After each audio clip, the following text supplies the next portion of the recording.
अस्सलाम वालेकुम नाज़रीन ऐं खे भलीकार चऊं था। मकानी चूंडनि जो जेको ॿियो मरहलो आहे उन हवाले सां ख़ुसूसी ट्रांसमिशन असांजी हलंदड़ आहे ऐं अव्हांखे तजियनि जो ऐं बर वक़्तु जेका बि सूरत जिथे बि थिए पई उन हवाले सां अव्हांखे अपडेट कयूं पिया। अव्हांखे ॿीहर वाज़े कंदा हलूं। अव्हां सभिनी खे सुध बि हूंदी त अॼु कराची ऐं हैदराबाद जे जेको ही मकानी चूंडनि जो ॿियो मरहलो आहे, रहियल मरहलो नाज़रीन जेको अॼु थिए पियो।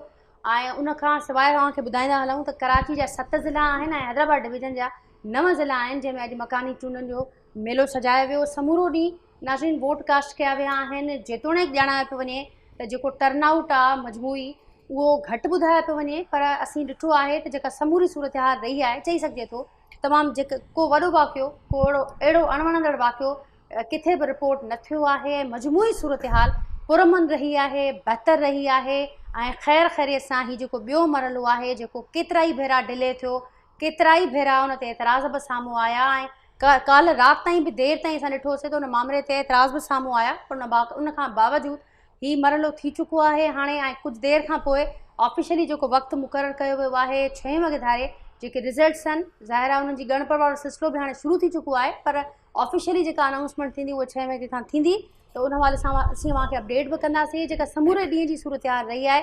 हिन असां सेगमेंट में पर्टिकुलरली उनखे डिस्कस करे वठंदासीं त छा रहियो, छा एक्सपेक्टेशन्स हुयूं, उहे बि पार्टीज़ ज़रूरु कोशिशि कंदासीं त मुख़्तलिफ़ जेके पार्टीज़ तमामु घणियूं पुरुमीद बि नज़र आयूं, कुझु शिकायतूं कंदे बि नज़र आयूं। अव्हांखे इहा बि सुध हूंदी त MQM पारां बाइकॉट कयो वियो आहे हिन समूरे सिलसिले जो। ऐं उनखां सवाइ नाज़रीन जेके बाक़ी मुक़ाबले ते पार्टीज़ नज़र आयूं, उनमें पाकिस्तान पीपल्स पार्टी, पाकिस्तान तहरीक इंसाफ़, जमायत इस्लामी समेत ॿियूं पार्टीज़ तमामु घणियूं मुतहरिक बि नज़र आयूं। मूंसां गॾु इन सेगमेंट में ज़मीर हुसैन साहब नाले वारा कानूनी माहिर आहिनि, असां गॾु हिते मौजूदु आहिनि। उन खां सवाइ असीं मुख़्तलिफ़ हंधनि ते जेका असांजी टीम आहे, 7 जा साथी जिन समूरो ॾींहुं रिपोर्ट कयो आहे, इन मामलनि खे ॾिठो आहे ऐं अव्हांखे बर वक़्तु अपडेट कयो आहे, उन्हनि खे बि ज़रूरु लाइन ते वठंदासीं जीअं असीं उन्हनि खां बि अपडेट्स वठंदा रहूं। ज़मीर साहब अव्हांखे भलीकार चवां थी हिन सेगमेंट में। ऐं ज़ाहिर आहे समूरो ॾींहुं अव्हां सूरत हाल ॾिठी आहे, उन खां अॻु जेकॾहिं असीं रिवाइंड कयूं त उहा समूरियूं शयूं बि असांजे साम्हूं आहिनि त छा थियो छा न थियो। बहरहाल अॼु असीं ॾिसूं था त 5 थी चुका आहिनि ऐं हीउ सिलसिलो ख़तमु थी चुको आहे, चूंड थी चुकी आहे ऐं ॻणप जो सिलसिलो शुरू थियो आहे। ज़मीर साहब गुफ़्तगू खे कंटिन्यू कंदासीं, जारी रखंदासीं। अब्दुल्ला सोलंगी साहब असां सां गॾु मौजूदु आहिनि, कराची मां रिपोर्ट कंदा आहिनि, KT न्यूज़ जा सीनियर रिपोर्टर आहिनि। अब्दुल्ला साहब, छा सूरत हाल समूरो ॾींहुं अव्हां ॾिठी आहे? मजमूई टर्नआउट बि असांखे ॿुधाइजो ऐं हिन वक़्तु जॾहिं इलेक्शन कमीशन जेका PTI जी टाइम वधाइण वारी दरख़्वास्त थी उहा रद्द करे चुकी आहे, त हिन वक़्तु छा सूरत हाल साम्हूं अची पई? जी बिल्कुलु नाज़िया, हमेशह ईअं थियो आहे त जॾहिं बि वोटिंग अमल शुरू थियो आहे उहो तमामु कराची अंदरि त देरि सां थींदो आहे, जंहिंखां पोइ मुख़्तलिफ़ जेके उमेदवार आहिनि पार्टियूं उन्हनि पारां इहा कई वेंदी आहे। जेकॾहिं बाइ इलेक्शन तव्हां ॾिसो त उनमें बि इहा दरख़्वास्त कई वेंदी आहे त इलेक्शन कमीशन पंहिंजो वक़्तु वधाए, छाकाणि त कराची जो माहौल ॿियो आचर जो ॾियारो हुजण करे जेके आम शहरी आहिनि उहे तकिड़ो न वठनि था। ॿिए पासे हिन दफ़ा तमामु घणी सर्दी हुजण जे सबबु केतिरा ई जेके माण्हू रहिजी विया आहिनि, हिन में कोई शक न आहे त हिन वक़्तु बि असीं जिथे मौजूदु आहियूं सेंट्रल ज़िले लियाकताबाद जे यूसी शरीफ़ाबाद में, उते एतिरा ई माण्हू मौजूदु आहिनि जेके वक़्तु पूरो थियण सबबु वोट पंहिंजो कास्ट न करे सघिया आहिनि। जंहिंजी इहा शिकायत आहे त असीं हींअर पहुतासीं, उन खां पोइ असांखे थोरो रनबाई न मिली सघी, जंहिं करे असांखे देरि थी वई आहे। पर असां पंहिंजे नुमाइंदनि खे चूंडण लाइ असां वोट करणु आयासीं, पर उहे अफ़सोस सां त उहे वोट कास्ट न करे सघिया, त टाइम पूरो थी वियो आहे। हमेशह ईअं थींदो आहे जो जॾहिं बि सुबुह जो 8 बजे खां वठी बिना कंहिं वक़्ते सां 5 बजे ताईं जेको पोलिंग जो अमल हूंदो आहे उहो जारी हूंदो आहे ऐं उहा ख़बर बि आहे उन्हनि शहरनि खे। पर उनजे बावजूदि वोटर जेके आहिनि कराची अंदरि ख़ासि तौर ते 1 बजे खां पोइ वोट कास्ट करण लाइ घरां निकिरनि था पिया, जेके पोइ रश हुजण जे करे काफ़ी रहिजी वञनि था पिया। ओवरऑल टर्नआउट जी जेकी तव्हां ॻाल्हि कई त टर्नआउट ओवरऑल जेको आहे सो 15 खां 10% खां मथे न आहे रहियो, पर ऑफिशियल तौर ते अञा हुननि जी काउंटिंग जारी थियण खां पोइ ख़बर पई सघंदी थी त ओवरऑल टर्नआउट कराची में केतिरो रहियो आहे। कराची जे सेंट्रल ज़िलो जेको तकबंदियुनि जे हिसाब सां तमामु वॾो ऐं तमामु टॉप ते ज़िलो आहे, जंहिंमें 20 लख खां मथे जेको वोटर आहे उहो हिते रहे थो पियो। पर उन्हनि में तव्हां मूंखे जेकी सेंट्रल ज़िले जे 5 ई टाउननि में मां जेको विज़िट कयो आहे उन्हनि में मूंखे सिर्फ़ु 3 टाउन अहिड़ा नज़र आया जंहिंमें जेको आहे सो रश ऐं हुन सां गॾु गेमा गेमी नज़र आई। बाक़ी त ओवरऑल जेके सेंट्रल ज़िले जा 2 टाउन न्यू कराची ऐं जेको नाज़माबाद वारो इलाइक़ो हुयो उनमें तमामु घटि वोटर जी नज़र आया ऐं उन टर्नआउट तमामु घटि नज़र आयो। उन खां अलावा जेके पुलिस जी जेकी कारकर्दगी उहा बहितर रही आहे। उन सां गॾु रेंजर्स पारां पिणु जेको आहे सो बच कए पियो वञे। टर्नआउट नाज़माबाद वारे जेके टाउन में ख़ासि तौर ते प्याला होटल जे भरिसां KBR खवास की ब्रोई जेको ॻोठ आहे उते हिकिड़ी तमामु ज़बरदस्त मूंखे नज़र आई त उते जेके पीपल्स पार्टी पारां जेके कारकुन हुया उहे तमामु गहमा गहमी ऐं जेको सरगर्म ऐं पुरजोश नज़र अचनि पिया। उन सां गॾु सेंट्रल ज़िले जी जेकॾहिं ॻाल्हि मां कयां त ओवरऑल जेके हिते जमायत इस्लामी ऐं उन सां गॾु तहरीक लबैक पाकिस्तान पिणु जेको आहे तमामु वॾी अक्सीरत ते नज़र आई आहे।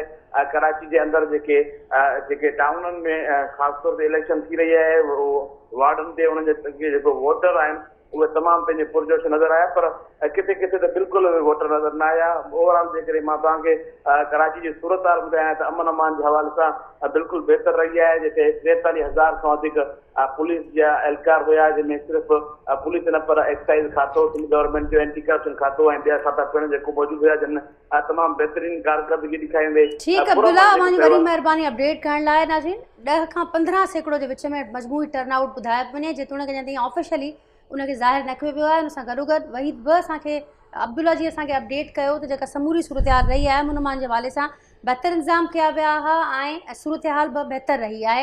हिन वक़्तु असां सां वहीद मुराद सियाल साहब आहिनि, ही मलीर जा असांजा KT न्यूज़ जा रिपोर्टर आहिनि, उहे पिणु मूंसां गॾु मौजूदु आहिनि। उतां जी सूरत हाल मालूम कयूं था।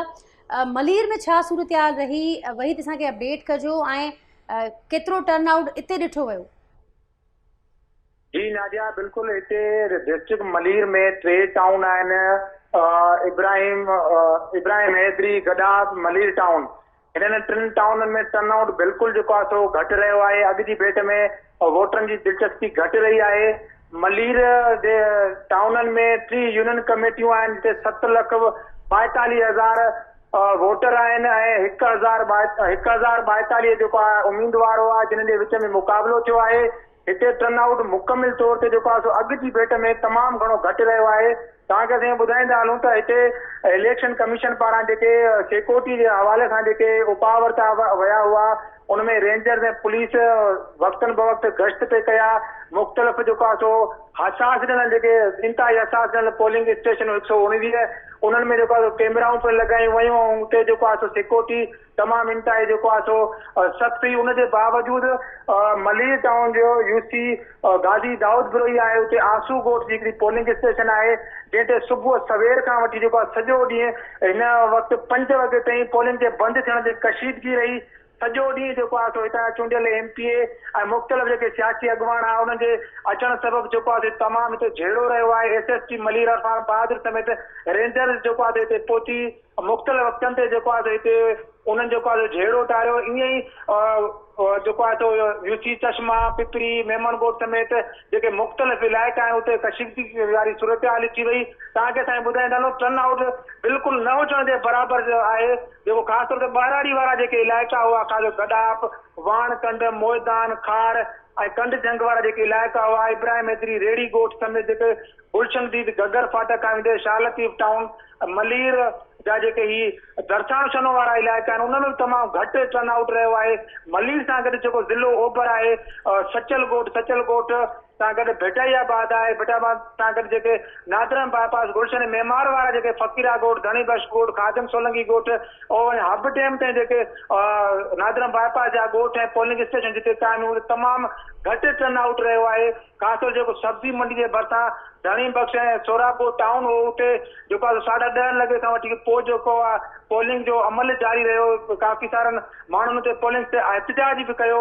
मलीर जे अंदरि जेका कशीदगी जेका हिन वक़्तु बि मौजूदु आहे, जेका आंसू ॻोठ आहे, तव्हांखे असां ॿुधाईंदा हलूं केतिरा ई भेरा जेको हिते एहतजाज खां पोइ जेको आहे हिते ठीकु। वरी महिरबानी मुंहिंजी अपडेट कयो, समूरी सूरत हाल ॿुधाई त हिते कुझु हंधनि ते छिकताण बि ॾिठी वई, उहा बि रिपोर्ट थी ऐं गॾोगॾु वही असांखे अपडेट कयो त हिते बि को घणो फ़र्क़ु न हो।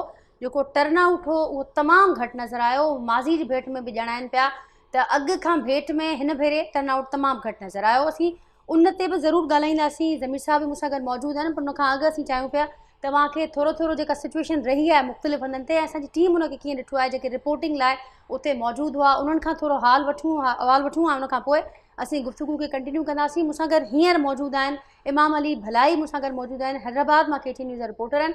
इमाम भलाई, छा सूरत हाल रही समूरो ॾींहुं हैदराबाद जे मुख़्तलिफ़ पोलिंग स्टेशन्स ते ऐं टर्नआउट जे हवाले सां असांखे अपडेट कयो? जी नाज़िया, सुबुह 8 बजे पोलिंग जो अमल जेको शुरू थियो हो ते 1 बजे ताईं जीअं गुज़िरियल इलेक्शन जेका मकानी चूंडूं हुयूं उन्हनि में जेको टर्न आउट ॾिसण वटां उहो 1 बजे ताईं उहो जेको इलेक्शन जो अमलो हो उहो बासी ॾींदो रहियो ऐं जेके मौजूदु जेको तइलीम खाते जो अमलो हुजे या जेके पुलिस एहलकार आहिनि उहे बासी ॾींदा रहिया। पर 1 बजे खां पोइ आहिस्ते आहिस्ते हैदराबाद जा केतिरनि इलाइक़नि जा जेके माण्हू आहिनि पंहिंजी पंहिंजी जेके पोलिंग ते अचणु शुरू थिया आहिनि, पर जेको टर्न आउट ॾिसण वटां हुजे हा जीअं गुज़िरियल भेरे जेको हुयो उहो हिन वक़्तु हैदराबाद में ॾिसणु कोन आयो। केतिरी पोलिंग स्टेशन ते जीअं 4000 जो टर्न वोट जेको हुयो उते 100 वोट कास्ट थियो आहे, किथे 200 वोट कास्ट थियो आहे, किथे 300 वोट कास्ट थियो आहे।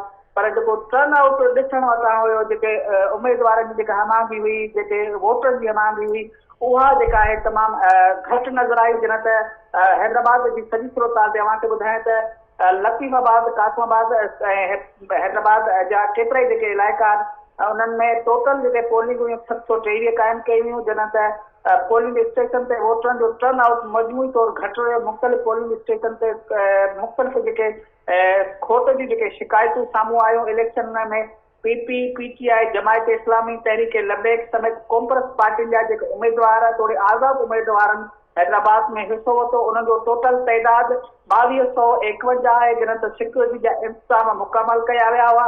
6000 जेके एहलकार मुक़ररु कया हुआ। टोटल वोटरनि जो तइदाद हैदराबाद ज़िले अंदरि 10,53,121 हुयो, जंहिंमां 700 जेके 32 मां 513 जेके पोलिंग स्टेशन खे हिसास करार ॾिनो वियो। इंतिहाई हिसास जेके हुयूं 219 हुयूं। ऐं उनखां अलावा जेके इलेक्शन दौरान को बि जेको आहे हैदराबाद में अणवंदड़ जेको वाक़ियो जीअं गुज़िरियल इलेक्शन में जेका हमांगी उहो हिन बारे जेको आहे हिन वक़्तु नज़र न आयो। बहितर रही। ठीकु, इमाम भलाई, वरी महिरबानी मुंहिंजी हैदराबाद जे हवाले सां नाज़रीन सूरत असांखे अपडेट कयो। इमाम भलाई ऐं हाणे हारून गोपांग आहिनि बदीन मां, असांजा KTN न्यूज़ जा सीनियर रिपोर्टर आहिनि, उनखां अपडेट्स वठूं था। हारून, तव्हां असां लाइन ते मौजूदु आहियो? जी जी हारून, छा सूरत हाल ॾिठी मां समूरो ॾींहुं पोलिंग स्टेशन्स ते अंदरि ॿाहिरि, छा सूरत हाल रही ऐं टर्नआउट केतिरो रहियो हिते? जी, बदीन ज़िले में मकानी चूंडुनि जो ॿियो ऐं आख़िरी मरहलो पंहिंजे इख़्तिताम ते पियो थो, जंहिंमें बदीन ज़िले जी 68 यूनियन काउंसिल ऐं 2 यूनियन म्यूनिसिपल कमेटी 9 टाउन कमेटियुनि ते जेको आहे टोटल 1955 उमेदवारनि हिसो वरितो। ओवरऑल जेका सूरत हाल रही ज़िले बदीन जी, जंहिंमें मातली, तलार, गोलाची, टनो बागो, कड्डण ऐं पंगिरियो शहर समेत जेका सूरत हाल अमन अमान वारी रही, सवाइ 2 पोलिंग स्टेशन ते कुझु मामूली जहिड़ा थिया जेके पुलिस जेको आहे कंट्रोल करे वरितो ऐं उतां जेको आहे नामालूम 4 माण्हू जेके पिण गिरफ़्तार कया विया। जॾहिं त ओवरऑल ज़िले जी जेका सूरत हाल आहे उहा बहितर रही अमन अमान जे हवाले सां। जॾहिं त वोटनि जो जेको रेशो रहियो आहे उहो तमामु घटि रहियो आहे। 30 खां 40 जे विच में जेको आहे उहो रेशो रहियो आहे। कुझु पोलिंगनि ते त 30 जो रेशो रहियो आहे, जिते उम्मीदवार थोरा तकड़ा हुआ पीपल्स पार्टी जा, GTA या नून लीग, PTI जा, उते कुझु माण्हुनि जो वोटनि जो तइदादु असांखे वधीक नज़र आयो। बाक़ी जेको ओवरऑल जेका पोलिंग आहिनि माण्हुनि जेका आहे दिलचस्पी घटि ॾेखारी। शहर जेको आहे उहो खुलियल रहिया। शहर में जेको आहे माण्हू पंहिंजे कारोबार में ई हलंदा रहिया। पोलिंग स्टेशन ते जेको आहे तमामु घटि मर्दनि ऐं औरतुनि जो वोटनि जो जेको अंग असांखे नज़र आयो उहो घटि नज़र आयो। बाक़ी जेका आहे ओवरऑल सूरत हाल जेका अमन अमान जे हवाले सां आहे उहा बदीन ज़िले में बहितर रही। किथे अहिड़ो को वॾो वाक़ियो पेश न आयो ऐं 2-3 पोलिंग स्टेशन ते मामूली जेके आहिनि जहिड़ा नज़र आया। जेको हिकिड़े मातली में पोलिंग स्टेशन आहे। वरी महिरबानी मुंहिंजी अपडेट करण लाइ। नजमी आलम साहब आहिनि, पाकिस्तान पीपल्स पार्टी सां जो तालुक़ आहे, सीनियर अगवान आहिनि, इन वक्त असां गॾु मौजूद हैं। नजमी साहब अस्सलाम वालेकुम। वालेकुम सलाम। नजमी आलम साहब, क्या कहेंगे? आज सारा दिन खदशात और कुछ शिकायत भी सामने आई आपकी मुखालिफ पार्टीज की, ओवरऑल जो सारा दिन गुजरा कैसे देखते हैं आप, क्या कहेंगे? देखिए, इलेक्शन होता है, थोड़ी बहुत वर्करों में इसमें गर्मा गर्मी होती है, लेकिन ओवरऑल ये बहुत पुरअमन इलेक्शन था। सिंध गवर्नमेंट को मैं तहसीन पेश करूंगा। आपने कहीं नहीं सुना कि गोलियां चली हैं, कहीं नहीं सुना कि आग लगाई गई है, कोई कैजुअलिटी नहीं है। तो इससे ज्यादा क्या सबूत होगा कि एक पुरअमन इलेक्शन हुए? सही नजमी आलम साहब, लेकिन ये सारा दिन हमने जरूर सुना कि वोटर्स नहीं निकले, वोटर्स की अदम दिलचस्पी रही। गो के बलदियाती और ज़मीनी जी वोटों का टर्नआउट कम रहा है। एक वजह MQM का बाइकाट भी था, ठीक, तो उनका वो कर दी। फिर मैंने एक बात नोट की, पूरे सदर टाउन में घूमता रहा कि पीटीआई का वर्कर नहीं निकला, वोटर नहीं निकला, पीटीआई का भी वोटर नहीं निकला, या कराची वालों ने अब उन पर ट्रस्ट करना छोड़ दिया। ठीक। और नजमी साहब, ये आप रिजल्ट से पहले कह रहे हैं कि पीटीआई का वर्कर आपको नजर नहीं आया ग्राउंड पर, मुझे ये भी बताइएगा क्लिफ्टन कितनी स्ट्रांग होल्ड है पीटीआई का, ठीक है ना जी, बिल्कुल नजर नहीं आया मुझे पीटीआई वाले क्लिफ्टन। ठीक। तो नजमी आलम साहब, रिजल्ट्स पर क्या असर देखते हैं? आपने कहा कि एमक्यूएम के बायकॉट का टर्नआउट पर वाजे नजर आया, बिल्कुल असर वाजे आपको नजर पीटीआई आया। का वर्कर नहीं निकला। को आप बिल्कुल वो नहीं स्क्रैप नहीं कर सकते, उनके बायकॉट का असर हुआ है, लेकिन हम बहुत पुरुमीद हैं अगले 2 घंटे बाद या 3 घंटे बाद हम कराची की लार्जेस्ट पार्टी बनकर उभरेंगे इंशाल्लाह। ठीक है, तो मेयरशिप के वाले से भी बताइएगा, और साथ साथ कौन कौन से इत्तेहादी आप अपने साथ देख रहे हैं? जी, मेयरशिप के वाले से कितने पुरुमीद हैं? आपने कहा कि आइंदा जो बिलावल भुट्टो ने कहा कि मेयर जियाला होगा तो उसको हम इंशाल्लाह बिलावल भुट्टो की कही हुई बात को हम पूरा करके दिखाएंगे। कौन इत्तेहादी होगा आपका इसमें? देखिए, पॉलिटिक्स है, कोई किसी से लड़ाई झगड़ा नहीं है, जाती झगड़े हम वो पीटीआई वाली सियासत नहीं करते कि हाथ नहीं मिलाएंगे, बैठेंगे नहीं, नफरत की सियासत नहीं करते। जमात इस्लामी भी है, तहरीक लब्बैक भी है, मुस्लिम लीग नून भी है और जेयूआई है, जो भी है हम सबके साथ बैठ के हम तो बात करने को तैयार हूँ। अब अगर कोई इमरान खान की तरह कि मैं किसी से बात ही नहीं करूंगा तो फिर तो भाई कोई क्या कर सकता हूँ।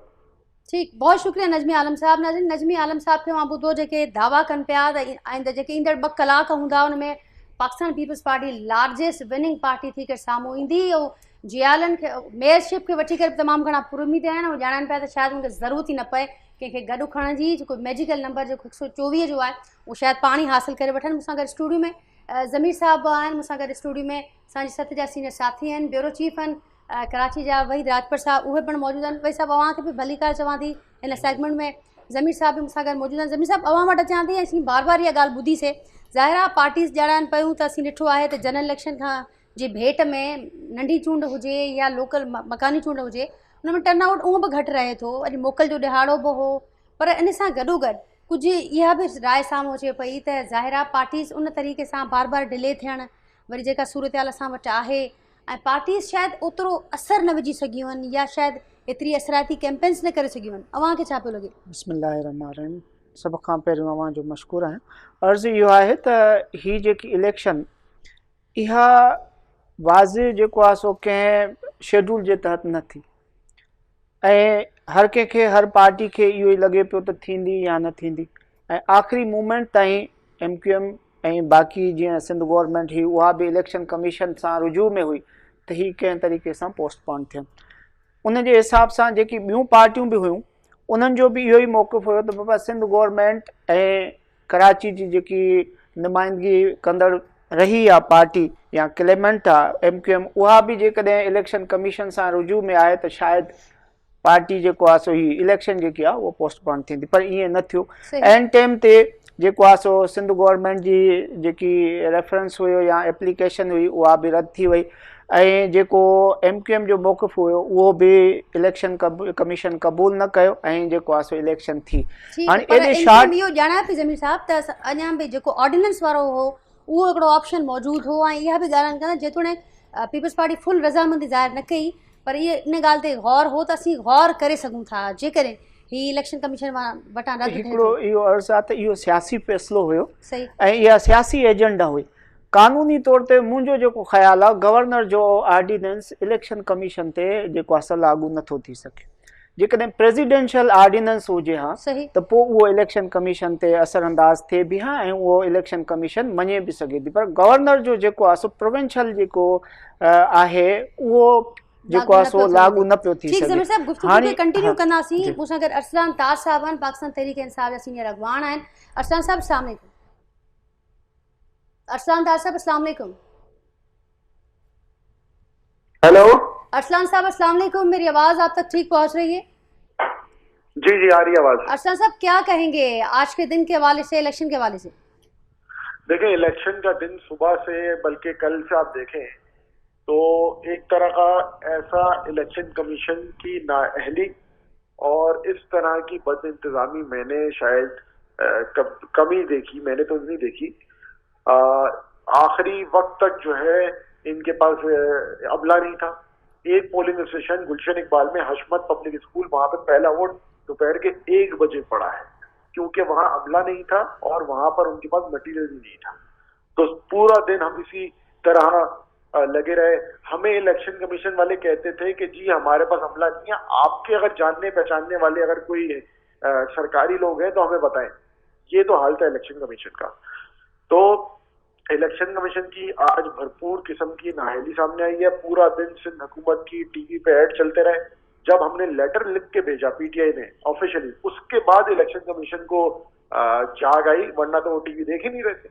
वो इलेक्शन कमीशन को जाग आई, फिर उन्होंने उनको शोकत दी है सेक्रेटरी इंफॉर्मेशन डिपार्टमेंट को।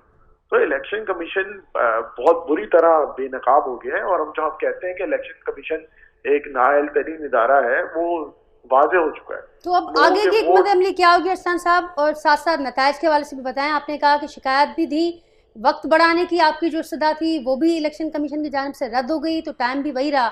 अब आगे की क्या हिकमत अमली? देखें, मैं एक बात बताता चलूं, आपके टीवी स्क्रीन पे भी आता रहा, आपके रिपोर्टर्स फील्ड में मौजूद थे जिन्होंने बड़ा जबरदस्त काम किया कल से लेके आज तक। कल रात भी सारी प्रेस कॉन्फ्रेंस में तो मैं मीडिया वर्कर्स को भी मैं समझता हूं कि हमें सराहना चाहिए। एक मुझे पता चला है कि किसी मीडिया वर्कर को पीपल्स पार्टी वालों ने जदोकोब किया, मैं उसकी मजम्मत भी करता हूँ। और ये देखें कि पहला वोट काउंट कब हुआ है? 9 बजे तो पहला वोट काउंट हुआ है किसी भी जगह। कराची में कहीं भी पहला वोट 9 बजे काउंट हुआ है, क्योंकि वो पोलिंग अमला नहीं था। तो हम इसके ऊपर इलेक्शन कमीशन के ऊपर बिल्कुल जाएंगे। जहां तक बात है कि कराची के पूरे, मैं समझता हूं कि इलेक्शन ना होने से बेहतर ही होता है। और ये इलेक्शन बड़ा अरसे से कराची के वासी जो है वो इंतजार में थे। और लोकल बॉडी जो है वो एक ऐसा इलेक्शन है जिसमें गली मोहल्ले की सियासत होती है, गली मोहल्ले के मसाइल हल करते हैं। तो ये होना बड़ा जरूरी था। और मैं समझता हूँ ये एक हमें इसको जारी रखने की ना जरूरत है। ये नहीं होना चाहिए कि जी अगर कोई पार्टी हार रही है तो इलेक्शन नहीं कराएं। तो ये बड़ा रहा। और एक और चीज पाकिस्तान की तारीख में अब लिख दी गई है कि एक पार्टी हुकूमत में बैठी ये कोशिश करती रही आखिरी वक्त तक कि जी इलेक्शन ना हो। और ब्लैकमेलिंग, कभी कहा गया जी टेररिज्म के खदशात हैं, कभी कहा जी सिक्योरिटी नहीं है, कभी कहा जी आर्मी नहीं है, रेंजर नहीं है, कभी कुछ कहा। तो बहानेबाजी हर वक्त चलती रही और इन्होंने जो है एंड वक्त तक लोगों को कंफ्यूज करके रखा। तो मैं समझता हूँ बड़ी बदइंतजामी और बड़ी नाकामी है इलेक्शन कमीशन की। ठीक, मेयर ला रहे हैं या इत्तेहाद ही ढूंढेंगे आप भी? देखिए, हम किसी के साथ इत्तेहाद नहीं करेंगे। अगर मेयर आएगा तो हमारे अकेले का आएगा, वरना हम किसी के साथ कोई इत्तेहाद नहीं करेंगे। ठीक। और एमक्यूएम के बायकॉट का टर्नआउट पर तो असर रहा, पाकिस्तान पीपल्स पार्टी भी ऐसा समझती है, आप कैसे देखते हैं? उसका रिजल्ट्स पर कैसा असर देखते हैं? देखें, ऑब्वियसली कोई पार्टी हिस्सा नहीं लेती तो वो एक फर्क तो पड़ता है, लेकिन लोकल बॉडी का अब देखें ट्रेंड ही ऐसा है। पिछला भी लोकल बॉडी जो इलेक्शन 2015 में हुआ था उसमें तकरीबन 17.5% टर्न आउट रहा था। तो टर्न आउट तो हमेशा लोकल बॉडी में इतना कोई खास नहीं होता, लोगों का रुझान कम होता है। लेकिन मैं समझता हूँ कि टर्न आउट अच्छा होना चाहिए। हमें आखिरी वक्त में पता लगा कि बहुत ज्यादा 4 बजे 3 बजे के बाद जो है वो काफी लोगों का रश लग गया था, कैंप्स पर लोग आना शुरू हो गए थे। और अगर टाइम बढ़ा दिया जाता तो टर्नआउट ज्यादा होता, क्योंकि टाइम इसलिए हम कह रहे थे बढ़ाने के लिए पोलिंग का शुरू ही देर से हुई थी। सही। तो जब एक अमली शुरू देर से हुआ तो उसको तो एक्सटेंड करना चाहिए था, और ये तो अच्छी चीज थी कि टर्नआउट बढ़ जाता। ठीक। अरसलान साहब, वही राजपुर साहब हमारे साथ हैं। वही साहब जगह कुछ सवाल करना चाहे वहाँ साहब का। अरसलान साहब, ये बताइएगा कि जो मुख्तलिफ जगहों पे इल्ज़ामात लगे, फिरदौस शमीम नकवी पे भी इल्ज़ाम लगा कि उन्होंने जाके पोलिंग बूथ के जो सील थी वो तोड़ दी, इलेक्शन कमीशन ने नोटिस लिया, तो मुख्तलिफ इल्ज़ामात सामने आए, तो आप कैसे देख रहे हैं इसको? अच्छा, क्योंकि मैं अपने हल्के में मौजूद था और पूरा दिन उसी के मामला में लोगों के इशूज और वोट डलवाने के उसमें था, तो मैंने सुना है, मुझे भी 2-3 टीवी चैनल इसी तरह मुझसे पूछा सवाल, लेकिन मैंने वो देखी नहीं है वीडियो। लेकिन अगर कोई भी शख्स, मैं स्टेटमेंट देना चाहूँगा, कोई भी शख्स अगर किसी भी तरह की इलेक्शन की अमल की वायलेशन करता है तो उसके खिलाफ जो भी कार्रवाई होती है वो होनी चाहिए। हम तो सिंपल इसमें हमारी पॉलिसी स्टेटमेंट है, अगर किसी ने भी कोई वायलेशन की उसके खिलाफ बिल्कुल करें। ये अरसलान साहब दूसरा इल्ज़ाम भी लगा है, अभी गुलशन मेमार में वाक़या पेश आया है पीपल्स पार्टी ने कहा है कि शाहिदा रहमानी का जो बेटा है हिलाल रहमानी जो कैंडिडेट था उस पर भी हमला हुआ है, वो भी आपकी पार्टी पे इल्ज़ाम लगा रहे हैं। देखें, ये तो हमारे लियाकताबाद के भी कैंडिडेट के ऊपर हमला हुआ है। कल रात आपने देखा कि पीपल्स पार्टी ने किस तरह वो बल्दिया में वो उनका कैंडिडेट जो है पूरा डब्बा लेके जा रहा था। फिर एक जगह गुलबर्ग में टाउन के इलाके में वहां पे पुलिस जो है वो डब्बे उठा के ले गई। तो ये सारा तो कसूर इलेक्शन कमीशन का है ना। इलेक्शन कमीशन के पास आखिरी वक्त तक पुलिस नहीं थी मौजूद, उनके पास अमला नहीं था मौजूद। ये इसको साफ शफाफ बनाना इलेक्शन कमीशन की जिम्मेदारी है। किसी भी कैंडिडेट को तहफ्फुज़ फराहम करना इलेक्शन कमीशन की जिम्मेदारी है। तो इलेक्शन कमीशन अगर ये नहीं कर पा रहा, जो उसका काम ही यही है, और उसका काम क्या है, पूरे साल में 3-4 साल में यही तो काम एक दफा काम आता है। इलेक्शन कमीशन का पूरा साल और कोई काम ही नहीं होता। 3-4 साल में भी अगर एक इलेक्शन ये सही तरीके से नहीं करा सकता इलेक्शन कमीशन, तो ये हम पाल क्यों रहे हैं इसको इलेक्शन कमीशन को। ठीक है साहब, बहुत शुक्रिया आपका। नाज़रीन, पाकिस्तान तहरीक इंसाफ जो मौक़िफ़ मां ॿुधो ऐं ज़ाहिरा हू बि ॼाणाइनि पिया त असांखे बि शिकायतूं आहिनि ऐं असीं बि जेका समूरी सूरत हाल रही आहे मां मुतमइन कोन आहियूं। ख़ासि करे इलेक्शन कमीशन जे किरदार जो ज़िक्र कयो त असीं मुतमइन कोन आहियूं ऐं सिंध गवर्नमेंट जी ज़िक्र कयो अथऊं इंतिज़ामिया सां मिली जेका गॾियल सजी करे इन्हनि समूरो कमु कयो आहे। नाज़रीन, हाणे टंडो अलायार मां असां सां गॾु शहरयार मेमन साहब मौजूदु आहिनि, KTN न्यूज़ जा सीनियर रिपोर्टर आहिनि। शहरयार, छा सूरत हाल रही अॼु समूरो ॾींहुं, छा ॾिठो अवां, छा ॿुधाईंदो असांखे अपडेट करियो। जी नादिया, बिल्कुल टंडो अलाहार में जो इलेक्शन जो ॾींहुं रहियो उहो तमामु गर्मा गर्मा अवाली तेज़ रहियो। जॾहिं त अॼु जेको आहे ॿुधायो टंडो अलाहार में 206 सीटुनि ते जेको आहे मजबूरी तौर 749 उम्मीदवारनि जे विच में मुक़ाबला थिया। जॾहिं त MQM जे इलेक्शन जे बाइकाट बाद जेको आहे PSP जी असांजी पोजीशन जेका उहा मज़बूत नज़र आई। टंडो अलाहार जे ज़िले में जेको मजमूई 4 टाउन कमेटी, 25 यूथ में, हिकु म्यूनिसिपल कमेटी, हिकु ज़िले काउंसिल, मजमूई 749 उम्मीदवार जेके उहे मैदान में लथल हुआ। जॾहिं त उनखे अलावा सिक्योरिटी जा इंतज़ाम तमामु सख़्तु रहिया, पर टंडो अलाहार ज़िले में जेका मेन जेका हुई UC बुकेरा शरीफ़, उहा अॼु उनजे तमामु अॼु कशीदगी वारी सूरत हाल बरक़रार रही। जॾहिं तव्हां उनखे ॿुधायो त उते वक़्तनि वक़्तनि UC बुकेरा शरीफ़ में जेको आहे छिकताड़ वारी सूरत हाल पैदा थींदी रही। हींअर बि कुझु देरि अॻु जेको आहे पोलिंग खां कलाक अॻु जेको आहे पोलिंग ते माण्हुनि जेको आहे हमिलो करे विधो, जंहिंखां पोइ पोलिंग जे हमले जे दौरान जेको उते बेल्ट बॉक्स जेके आहिनि उन्हनि खे नुक़सानु पहुचाया विया। बेल्ट बॉक्स जेके आहिनि उहे पटनि ते, जेके वोट दाख़िल कया विया उहे पटनि ते पियल आहिनि। जॾहिं त उते पुलिस ऐं जेके उम्मीदवार आहिनि टंडो अलाहार में जेके UC बुकेरा आफ्ताब खोखर ऐं एजाज़ पिताजी, उन्हनि ॿिन्ही ग्रुपनि जे हामियुनि जेको आहे उहे उते पहुची विया। जॾहिं हामियुनि जे पहुचण खां पोइ उन्हनि पाण में झेड़ो थी पियो।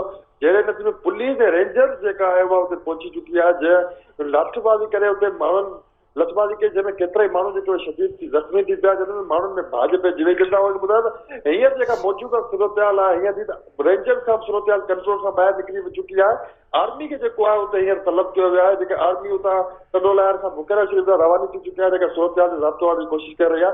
जंहिं तमामु छिकताड़ वारी सूरत हाल जेको रही टंडो अलाहार में, हूअं त सॼे ज़िले में पूरो अमन नमूने सां पोलिंग हल रही हुई, पर UC बुकेरा शरीफ़ में जेको आहे तमामु छिकताड़ वारी सूरत हाल रही, जेका छिकताड़ अञा ताईं बरक़रार आहे। उते असांखे मालूम अथनि अञा ताईं गड़प जी जेका गड़प अञा शुरू न थी सघी आहे, छो जो पोलिंग ते हमिलो कयो वियो। हमले जे दौरान जेको आहे हामी जेके हुआ उम्मीदवार जेके हुआ ॿिन्ही उम्मीदवारनि जे हामियुनि हिक ॿिए जे उम्मीदवारनि मथां हमला करे विधा, जंहिंमें उहे ज़ख़्मी थी पिया। जंहिं पोलिंग जे अंदरि बि हमिलो कयो वियो, जंहिंजे करे जेको आहे बेल्ट बॉक्स जेके आहिनि उहे फुटेजिस में ॾिसी सघजंदा, उहे बि रोडनि ते। शहरयार मां सवाल कंदुमि वहीद राजपर, ही जेको टंडो अलाहार जो शहर आहे उहो MQM जो गढ़ रहियो आहे। MQM बाइकाट कयो, पहिरियां बि जेके नाज़िम रहिया आहिनि उहो बि जेको उन्हनि जे हिमायत खां पोइ आया आहिनि, या इंडिपेंडेंट MQM जो हिते नाज़िम बि रहियो आहे, चेयरमैन रहियो आहे। त हिन वक़्तु छा सिचुएशन रही पूरी टंडो अलाहार सिटी में, उते वोटरनि जो तव्हां कीअं ॾिठो जोशो ख़रोश? वैसा ही मसलो है त अॼु MQM जो जेको 15 सीटुनि ते मुक़ाबिलो करे रही म्यूनिसिपल कमेटी ते, उन्हनि जे बाइकाट खां पोइ जेको आहे हुननि पंहिंजे वोटर्स खे जेको आहे घरनि ताईं महदूद रखी छॾियो। जॾहिं त वोटर्स जेके MQM जा हिमायती हुआ उन्हनि जेको आहे वोट दाख़िल कर वोट ॾियण लाइ उहे न निकिता। जॾहिं हुननि जो बाइकाट कयल हुई, उन खां पोइ जेको असांखे मजमूई तौरु फ़ाइदो थींदे नज़र आयो त पीपल्स पार्टी खे फ़ाइदो नज़र थींदो आयो, त पीपल्स पार्टी खे उनजो फ़ाइदो वियो पिए। पर MQM जी जेका हुई त उहे MQM जे बाइकाट खां पोइ मुसलसल जेके आहिनि उहे इलेक्शन जे जेको मरहलो हलियो सॼो ॾींहुं, उन खां पासीरा नज़र आया। ठीक शहरियार बड़ी मेहरबानी अवां जी। नाज़रीन शहरियार में असांखे अपडेट कयो टंडो लयार में ख़ासि कर उते जेके छिकताण वारी सूरत हाल बि रही है यूसी बुकेरा शरीफ में, उन हवाले सां बि शहरियार असांखे अपडेट कयो। वही सभु जेका समूरी सूरत हाल ॿुधण में अचे पई ऐं ज़ाहिर आहे उन खां ज़मीर साहब जीअं ॻाल्हि कई त अनसर्टेनिटी असांखे मुसलसल नज़र आई। इवन जेके ख़ुदि जेके कंटेस्ट कंदड़ पार्टीज़ हूं उन्हनि खे बि इहा अनसर्टेनिटी रही त थींदी न थींदी, टाइम ते थींदी ऐं जेके न थींदी त पोइ छा थींदो। अवां सम्झो पिया त टर्न आउट ते इन जो बि हिकिड़ो वॾो असरु पियो आहे। ॾिसो पॉलिटिकल पार्टीज़ के कम से कम हफ़्तो 3 ॾींहंनि जो हिकिड़ो टाइम ॾिनो वेंदो आहे कैंपेन हलाइण जो। वॾे में वॾो जेको रीज़न आहे टर्न आउट घटि रहियो आहे 16 ज़िलनि में, उनजो रीज़न इहो आहे त हिकिड़ी कैंपेन कोन हली। पॉलिटिकल पार्टीज़ जे जेके कैंडिडेट हुया, आज़ादु उम्मीदवार हुया, उनखे वैसे इन गुफ्तगू खे कंटिन्यू कंदासीं। मां कैंपेन जो ज़िक्र कयो ऐं असराइती कैंपेन असांखे मुख़्तलिफ़ पार्टीज़ मां जंहिंमां जमायत इस्लामी जी बि असांखे असराइती कैंपेन नज़र आई, उहा ऑन ग्राउंड बि असीं ॾिठीसीं, असां सोशल मीडिया ते बि नज़र आई। डॉक्टर उसामा रज़ी साहब मूंसां गॾु मौजूदु आहिनि, उन्हनि खां वठूं था अॼु की जेका सूरत हाल है। डॉक्टर साहब अस्सलाम वालेकुम। जी वालेकुम सलाम। डॉक्टर साहब क्या कैसे देखते हैं आज की इलेक्शन को, क्या कहेंगे? देखिए आज का इंतखाब इस एतबार से बहुत कामयाब रहा कि एमक्यूएम की अपील को शहरियों ने मुस्तरद कर दिया और शहरियों ने बड़ी हद तक रात 3 बजे तक इंतखाबी अमल को कंफ्यूजन में रहने के बावजूद जितनी बड़ी तादाद में शहरी निकले हैं, मैं उनको अप्रिशिएट करता हूं, उनको खराज तहसीन पेश करता हूं। और इस एतबार से भी ये इलेक्शन कामयाब रहा कि जिस तरह से पहले अगवा होते थे, तशद्दुद किया जाता था, गोलियां मारी जाती थी, पोलिंग स्टेशनों पर कब्जे किए जाते थे, वो सारा अमल एमक्यूएम की अदम मौजूदगी की वजह से शहरी एक पुरसुकून अंदाज में जमहूरी अमल आगे बढ़ाए। लेकिन मैं एक चीज की निशानदेही करना चाहता हूं कि पीपल्स पार्टी ने इलेक्शन के आखिरी मरहले में और पीपल्स पार्टी ने इंतखाबी मशीनरी को इस्तेमाल करते हुए वही तमाम तर्ज अमल इख्तियार किए हैं कि जो एमक्यूएम इख्तियार करती थी, और इन्होंने वो सारी चीजें इख्तियार की हैं, ठप्पे भी लगाए हैं।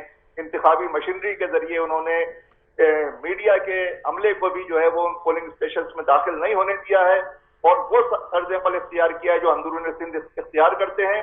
वो उन्होंने कराची के तमाम सबर्ब्स में, गोठों के इलाकों में, तमाम उस तरह की आबादियों में उन्होंने उसी तरह की गुंडागर्दी का मुजाहिरा किया है, और जिस इंतखाबी धांधली की हम शदीद मजम्मत करते हैं, और इसके ऊपर इंशाअल्लाह हम अपने लाएमल का ऐलान करेंगे। ठीक डॉक्टर साहब, उसके साथ साथ ये भी बताइएगा क्योंकि अब तो नताइज के हवाले से आप क्या उम्मीद रखते हैं, मेयरशिप के हवाले से कितना पुरुम्मीद हैं, वो भी बताइएगा।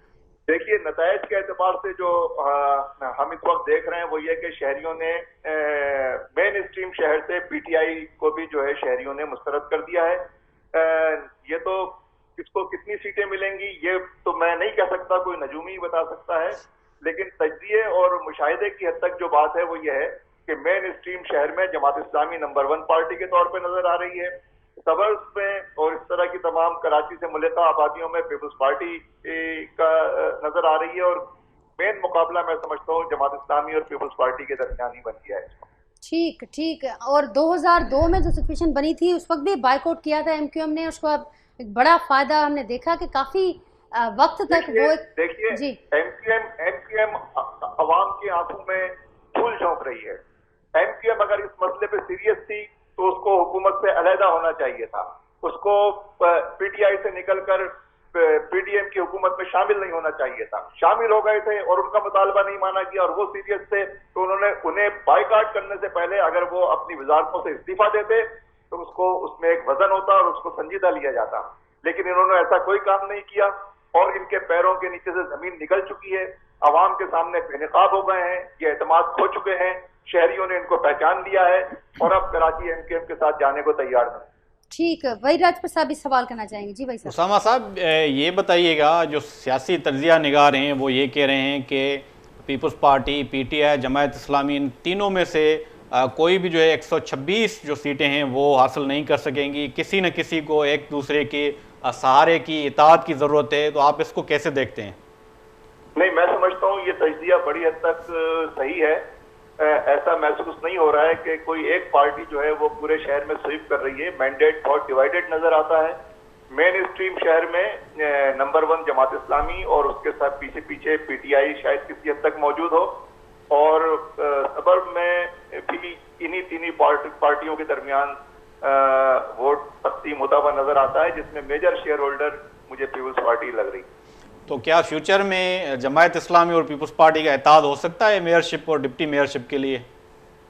देखिए, एक चीज तो हमने बहुत वाज़ेह तौर पे कह दी है कि हम पीपल्स पार्टी के साथ नंबर 2 पोजीशन पे शायद हमारा जाना मुश्किल हो।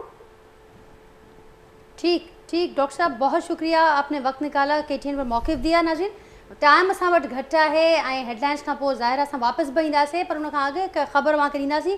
सूबाई वज़ीर शर्जील नाम मेमण साहब जो चवणु आहे त पाकिस्तान तहरीक इंसाफ़ अॼोकी चूंडनि दौरान खुलियल नमूने धांधली कई आहे। शर्जील मेमण जो इहो बि चवणु आहे त फिरदौस शमीम नक़वी जा जेके सील तोड़ण वारा जेके फुटेजिस आहिनि बैलेट बॉक्सिस सां गॾु, उहे पिणु ॾिसी सघजनि था। उन ॻाल्हि जो खुलियल नमूने सबूत आहिनि त मकानी चूंड दौरान बदतरीन धांधली, बदतरीन दहशतगर्दी कई आहे। पाकिस्तान तहरीक इंसाफ़ PPMN ने शाहिद रहमानी जे पुट ते PTI जे गुंडनि जे हमले जी मज़म्मत कयूं था। शहज़ाद मेमण ते बि हमिलो कयो वियो। PTI जे अहिड़े अमल जी बि मज़म्मत कजे थी।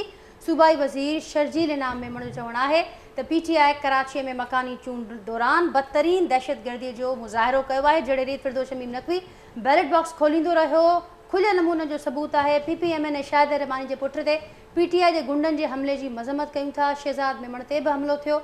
PTI जे अहिड़े अमल जी सख़्त लफ़्ज़नि में मज़म्मत कजे थी।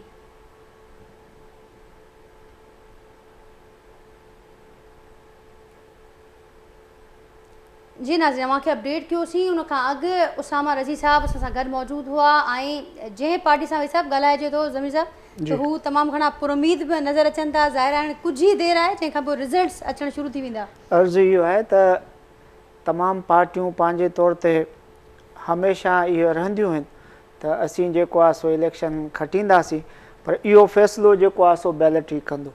हाणे अर्ज़ु इहो आहे त इलेक्शन कमीशन जी इहा जेको बि तनक़ीद करे थो, मुंहिंजो ख़्यालु आहे उहा तनक़ीद ठहे कान थी। त इलेक्शन कमीशन त काफ़ी टाइम खां वाज़ी हिकिड़ो शेड्यूल ऐं डेट ॾेई वेठी हुई, पोइ सियासी पार्टियूं ई हुयूं जेके उन जे कम में रुख़नू विझण जे लाइ मुख़्तलिफ़ हरबा पियूं कनि।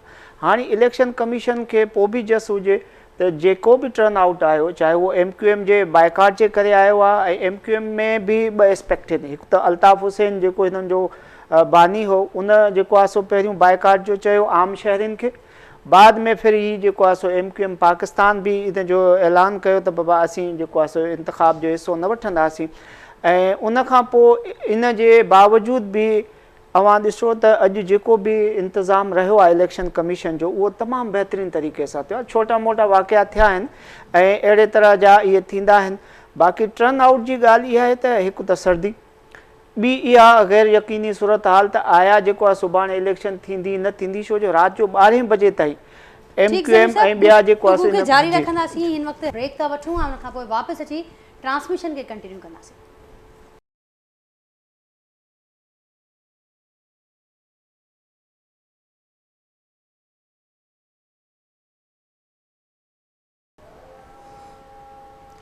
वेलकम बैक नाज़रीन, फिर ॿीहर तव्हांखे भलीकार चऊं था मकानी चूंड जे हवाले सां KTN न्यूज़ जी ख़ुसूसी ट्रांसमिशन में, ऐं तव्हांखे अपडेट्स ॾियण जो सिलसिलो जारी आहे। जीअं त हाणे 6 थी चुका आहिनि, त उन खां पोइ ज़ाहिर आहे जेको ॻणप वारो अमल जारी आहे, नतीजनि जे अचण वारो सिलसिलो बि शुरू थी चुको आहे। असीं बि जीअं जीअं नतीजा साम्हूं ईंदा असीं तव्हांखे अपडेट करण जो सिलसिलो जारी रखंदासीं। तव्हांखे ॿुधाईंदा हलूं त कराची ऐं हैदराबाद जे नाज़रीन मिलाए करे 16 ज़िलनि अंदरि अॼु मकानी चूंडनि जो ॿियों ऐं आख़िरी मरहलो थियो आहे, जेको केतिरा ई भेरा डिले थियो आहे। ऐं उन हवाले सां जेका बि सूरत हाल रही, असीं ॾिठोसीं त मुसलसल इन इलेक्शन खे वठी करे तमामु घणी ग़ैर यकीनी वारी सूरत हाल रही। बिल आख़िर अॼु उहो ॾींहुं हो जॾहिं हीउ जेको ॿियो मरहलो हो इहो पुॼाणी त पहुतो आहे, ऐं मजमूई तौर ते जेका सूरत हाल रही आहे बहितर रही आहे। किथे कुझु हंधनि ते के अणवंदड़ वाक़िया बि नंढा वॾा पेश थिया आहिनि, पर उन बावजूदि को जानी नुक़सानु न थियो आहे ऐं सुठी सूरत हाल रही आहे, बहितर सूरत हाल रही आहे। अमन अमान जे हवाले सां टर्न आउट जे हवाले सां जेकॾहिं ॾिसूं था त टर्न आउट तमामु घणो घटि नज़र अचे पियो। ॿुधायो पियो वञे त मजमूई तौर ते जेको टर्न आउट रहियो आहे इन चूंड दौरान, उहो टर्न आउट ॿुधायो पियो वञे त 10 खां 15% जे विच में आहिनि। या मुख़्तलिफ़ कारण बि ॼाणा पिया वञनि त सियारो आहे, मोकल जो ॾियारो आहे, ऐं कुझु हंधनि था कुझु इहे जेके राया आहिनि इहे बि शामिलु थियनि पिया हिन विषय में त जेके पार्टीज़ आहिनि उहे पंहिंजे वोटर्स खे शायदि कैंपेन करण में त कामयाबु आहियूं, पर उनखे पंहिंजे घरनि खां पोलिंग स्टेशन्स ताईं आणण में उन हद ताईं कामयाबु न थी सघियूं आहिनि। बहरहाल जीअं जीअं रिज़ल्ट साम्हूं ईंदा त उहा शइ वधीक वाज़े थींदी। अज़ीम बार जो साम्हूं सां गॾु मौजूदु आहिनि KTN न्यूज़ जामशोर जा रिपोर्टर आहिनि। अज़ीम, छा सूरत हाल रही अॼु समूरो ॾींहुं ऐं छा सूरत हाल आहे हिन वक़्तु? नतीजा अचण जो अमल शुरू थियो आहे? नाजा, वरी महिरबानी। अॼु जामशोर ज़िले जे 3 म्यूनिसिपल कमेटी ऐं 5 टाउन कमेटीज़ ऐं 30 यूनियन काउंसिल जी चूंड जेके आहिनि उहे थी गुज़रियूं। हिन वक़्तु जेको अमल जेको उहो वोटिंग जो जेको उहो मुकमल थी रहियो आहे। तव्हां ॻाल्हि कई त वोटनि जो टर्न आउट बिल्कुलु ई जो अॼु सियारो बि हो, आचर जो ॾींहुं बि हो, टर्न आउट घटि रहियो। माण्हुनि जी जेकी आहे हिकिड़ी त वॾी रश जेकी आहे पोलिंग स्टेशन ॿाहिरां जेको असांखे नज़र आई, मगर जॾहिं पोलिंग स्टेशन अंदरि जॾहिं वोटनि जो कास्ट थिए थो उन्हनि जो रेशो बिल्कुलु ई घटि थियो। जॾहिं त असांखे किथे त ॾिसण में पोलिंग स्टेशन जीअं रायलो में हाणे 170 पोलिंग स्टेशन, उते हिकु बि वोट जेको आहे लेडीज़ जो जेको पोलिंग स्टेशन में वोट कास्ट न थियो। उन खां अलावा आहे अमन अमा जी सूरत हाल खे जेको अॼु बहितर ॾिसण में आयो। मुख़्तलिफ़ पोलिंग स्टेशन जेको आहे वोटर जेके आहिनि उहे जेके मुखालिफ़ पीपल्स पार्टी जा उमेदवार हुआ उहे पाण में जेको वेठल रहिया। किथे बि अहिड़ो अणवंदड़ वाक़ियो जेको उहो पेश न आयो, छो त जामशोर ज़िले अंदरि हिन वक़्तु मुक़ाबिलो जेको आहे पाकिस्तान पीपल्स पार्टी ऐं जामशोर इत्तेहाद जो जेको उहो थियो। हिन वक़्तु जेको आहे Pakistan Peoples Party MP Malik Asad Sikandar जे हाउस ऐं डॉक्टर सिकंदर जे हाउस वटि जेको आहे कारकुन जेके आहिनि उहे पहुचण जो सिलसिलो जारी आहे। रिज़ल्टियूं जेके आहिनि उहे अचनि जो डप मुक़ाबिलो आहे जामशोर इत्तेहाद ऐं पाकिस्तान पीपल्स पार्टीअ जो। हाणे ॾिसूं था त केरु थो सोभार थिए, मगर हिन वक़्तु जेको आहिनि पोलिंग जो अमल जेको आहे उहो मुकमल तौरु जेको उहो बंदि थी चुको आहे। ॻणप जेकी आहे उहा जारी आहे। उते जेको ॿिन्ही पार्टियुनि जा जेके कारकुन जेके आहिनि वॾे अंग में जेको आहे पहुतल आहिनि उहे इंतज़ारु करे रहिया आहिनि त असांजा उमेदवार खसीनि था, उन खां पोइ जेको आहे जशन मल्हाईंदा। हिन वक़्तु जेको आहे मुक़ाबिलो जेको ॿुधाइबो वञे त जामशोर इत्तेहाद ऐं पीपल्स पार्टीअ में सख़्तु मुक़ाबिलो आहे। जिन उमेदवार जेके उहे इंतज़ारु करे रहिया आहिनि त रिज़ल्ट कहिड़े टाइम ते अचे थी, मगर कुझु पोलिंग स्टेशन ते रिज़ल्ट अचे थी त हुन में PPA जा उमेदवार कामयाबु था थियनि त कुझु जेके आहिनि जामशोर इत्तेहाद जा जेके उमेदवार कामयाबु था। कारकुन जेके आहिनि उहे पंहिंजनि MPA जेको आहे मलिक असद ऐं अॻूणो MP डॉक्टर सिकंदर शोरो जेको जामशोर इत्तेहाद जो अॻुवान उन्हनि जी हाउस वटि जेको माण्हुनि जो जेको अंग जेको हींअर अचणु पियो हिक ॿिए खे मुबारकूं ॾियनि था। छो त अञा वॾी महिरबानी वाजी अज़ीम। असीं अव्हां सां ज़रूरु ॿीहर बि राब्तो कंदासीं जॾहिं अव्हां वटि के नवां नतीजा हूंदा। हिन वक़्तु नाज़रीन दादू मां नतीजो साम्हूं अचे पियो। अव्हांखे ॿुधाईंदा हलूं त दादू वार्ड नंबर 1 म्यूनिसिपल कमेटी ॿुधाए पई वञे जिते जो नतीजो साम्हूं आयो आहे। पाकिस्तान पीपल्स पार्टी जो उम्मीदवार कामयाबु थियो आहे। दादू म्यूनिसिपल कमेटी जे वार्ड नंबर 18 तव्हां अव्हांखे ॿुधायूं पिया। दादू जी म्यूनिसिपल कमेटी वार्ड नंबर 8 आहे ऐं 1 ते पीपल्स पार्टी जो उम्मीदवार बाबन खान पमर आहे जेको 341 वोट खणी कामयाबु थियो आहे। जॾहिं त म्यूनिसिपल कमेटी वार्ड नंबर 3 ते पीपल्स पार्टी उम्मीदवार मौला बख्श कामयाबु थियो आहे। नतीजा अचण जो सिलसिलो शुरू थी चुको आहे। नाज़रीन दादू म्यूनिसिपल कमेटी जे वार्ड नंबर 18 तां उम्मीदवार गुल मोहम्मद कामयाबु थियो आहे। वार्ड नंबर 8 ते PTI उम्मीदवार 214 वोट खणी कामयाबु थियो आहे। जॾहिं त दादू म्यूनिसिपल कमेटी जे वार्ड नंबर 1 ते पीपल्स पार्टी जो उम्मीदवार बाबन खान पमर नाज़रीन कामयाबु थियो आहे। नतीजनि जो सिलसिलो शुरू थी चुको आहे। जीअं अज़ीम असांखे अपडेट कयो त जेको हाणे पोलिंग खां वक़्तु पूरो थियण खां पोइ जेको मुक़ररु वक़्तु हो 5 वक़्तु पूरो थियण खां पोइ इलेक्शन कमीशन ॼाणायो त जेके बि पोलिंग स्टेशन जी हदुनि में माण्हू मौजूदु हूंदा उन्हनि जा जेके वोट हूंदा उहे कास्ट कया वेंदा, जंहिंखां पोइ ॻणप वारो अमल शुरू थींदो। हाणे ॻणप वारो अमल हर हंध ते जारी आहे ऐं नतीजा बि नाज़रीन अचणु शुरू थी चुका आहिनि। अव्हांखे असीं दादू जे हवाले सां ॿुधायोसीं जिते म्यूनिसिपल कमेटी जे वार्ड नंबर 8 जो नतीजा साम्हूं आया आहिनि। 18 ते पीपल्स पार्टी जो उम्मीदवार ऐं दादू जी म्यूनिसिपल कमेटी वार्ड नंबर 8 ते PTI उम्मीदवार कामयाबी हासिल कई आहे। जॾहिं दादू म्यूनिसिपल कमेटी जे वार्ड नंबर 1 ते पिणु पाकिस्तान पीपल्स पार्टी जो उम्मीदवार सोभारो थियो आहे।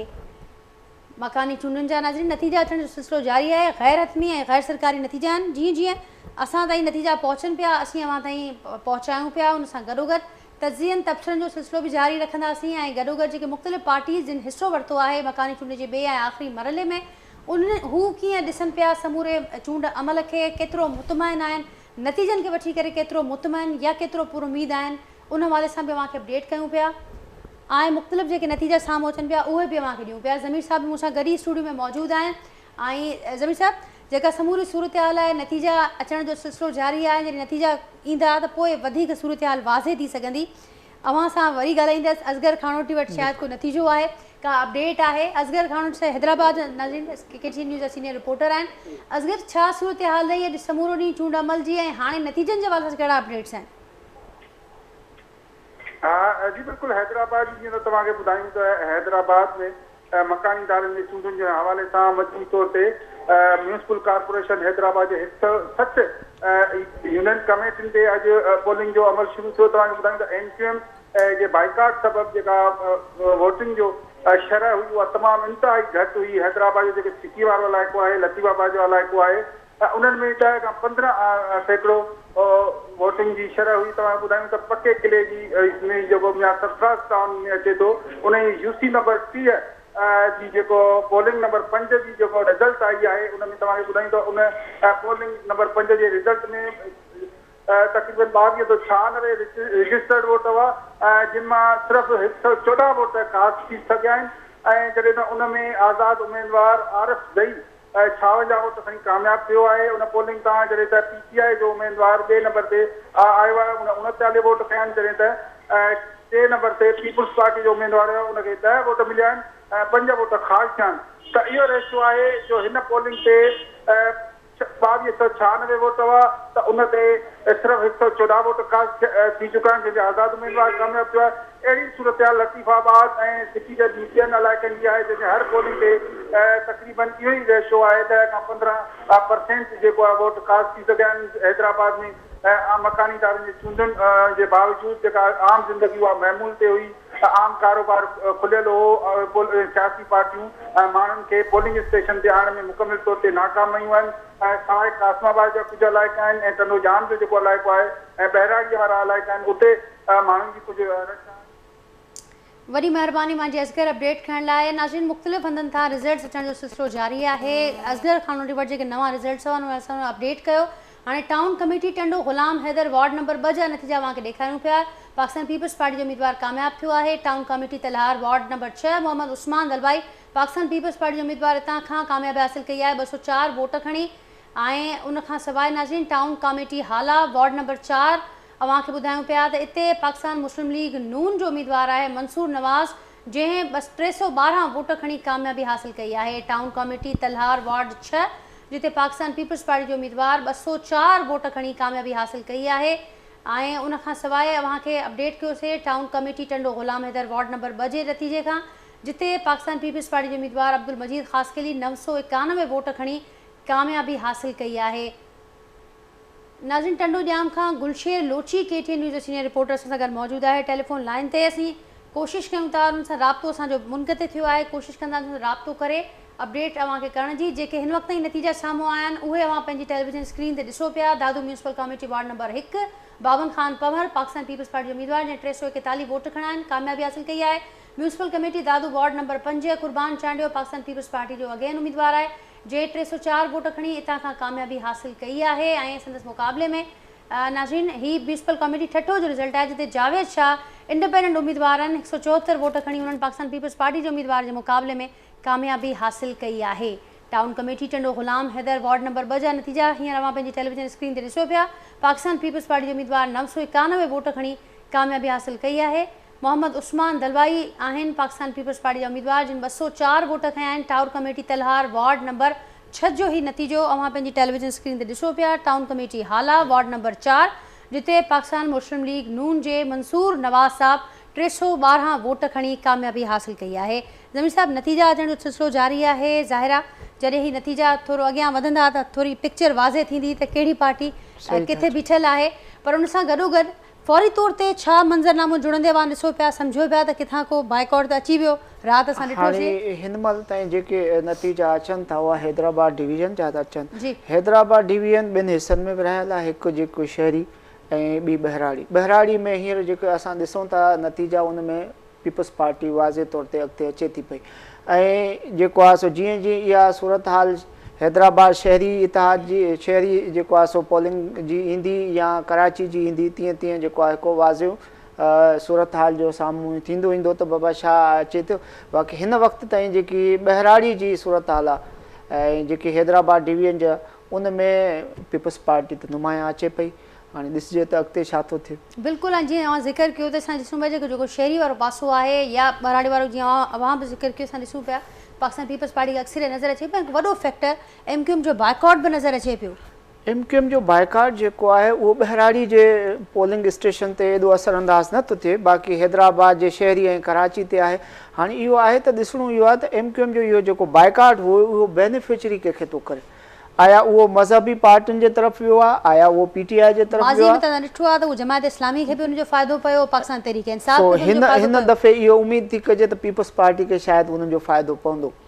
ठीकु आहे। उन सां गॾोगॾु अॼु त आराम जो ॾींहुं ॼाणायो आहे मुतहदा क़ौमी मूवमेंट, पर सुभाणे खां हुननि ॼाणायो आहे त असीं वरी अव्हांखे फील्ड में एक्टिव रोड्स ते नज़र ईंदासीं।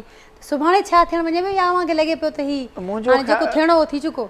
न अर्ज़ु इहो आहे त जेकी इलेक्शन थियणी आहे उहा अॼु ई थी हुई, अॼु ई रिज़ल्ट अची विया। बाक़ी हाणे इहो जेको कुझु हूंदो उहो नई वार गेम जो हिसो हूंदो, नए हिकिड़ो मैदान जो जेका दौड़ हूंदी ऐं उन में हू जेकॾहिं पाण खे रीऑर्गनाइज़ कनि था त सुठी ॻाल्हि आहे। पर हीअ जेका अॼोकी इलेक्शन आहे उहा पंहिंजा नतीजा खणी अची चुकी आहे ऐं खणी अचे थी पई ऐं उन में जेको आहे सो MQM ॿियो बि तमामु घणो अहम फैक्टर आहे। अवां हर भेरे ॾिठो बि हूंदो त जेतोणीकि मकानी चूंडनि खे वठी करे पाकिस्तान पीपल्स पार्टी ते बि तनक़ीद थींदी रही आहे त हू पंहिंजा जेके पावर्स आहिनि उहे हेठे ट्रांसफ़र करण में एतिरो सीरियस न आहिनि।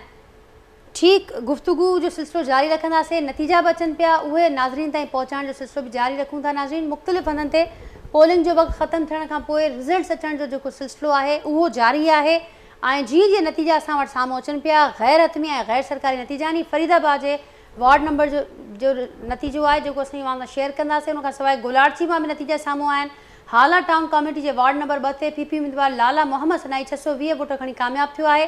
बदीन म्यूनिसिपल कमेटी जे वार्ड नंबर 9 ते PP उम्मीदवार फ़तेह मोहम्मद कामयाबु थियो आहे। उन खां सवाइ नाज़रीन फरीदाबाद जे वार्ड नंबर 2 आहे जिते PTI जो मोहम्मद अमीन ब्रोही नाज़रीन कामयाबु थियो आहे। नतीजा अव्हांखे ॾेखारियूं पिया, अव्हांखे मुख़्तलिफ़ हंधनि तां जिते जिते नतीजा साम्हूं अचनि पिया अव्हां सां शेयर कयूं पिया।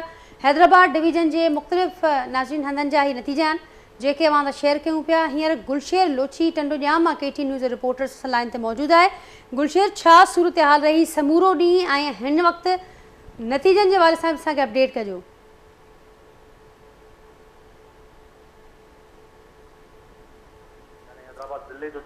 बहिराड़ी वारो पासो आहे हुन में टंडोजाम वॾो इलाइक़ो रखंदड़ आहे जंहिंमें 52 टोटल पोलिंग स्टेशन हुयूं ऐं टंडोजाम राओकी थाने में कुल जेको 15 यूनियन कमेटीज़ हुयूं जंहिं ते इलेक्शन थी। सॼो ॾींहुं जेको आहे सुबुह वारो जेको पहर हो उन में वोटिंग जो जेको रेशो तमामु सुस्त रफ़्तार जो शिकार हो, जंहिंखां पोइ जीअं जीअं ॾींहुं वधंदो वियो ऐं ॾींहुं गरम थींदो वियो वोट निकिरंदा विया। ऐं तव्हांखे इहो ॿुधाईंदो हलां त जीअं हैदराबाद में मुतहदा जे जेको आहे सो बाइकाट खां पोइ मुख़्तलिफ़ स्टेशन ते जेको सो वोटनि जो असरु पियो, ईअं ई टंडोजाम शहर जा मुख़्तलिफ़ वार्ड हुआ जिते मुतहदा जो असरु आहे उते जेको सो वोट जी शरह तमामु घटि रही।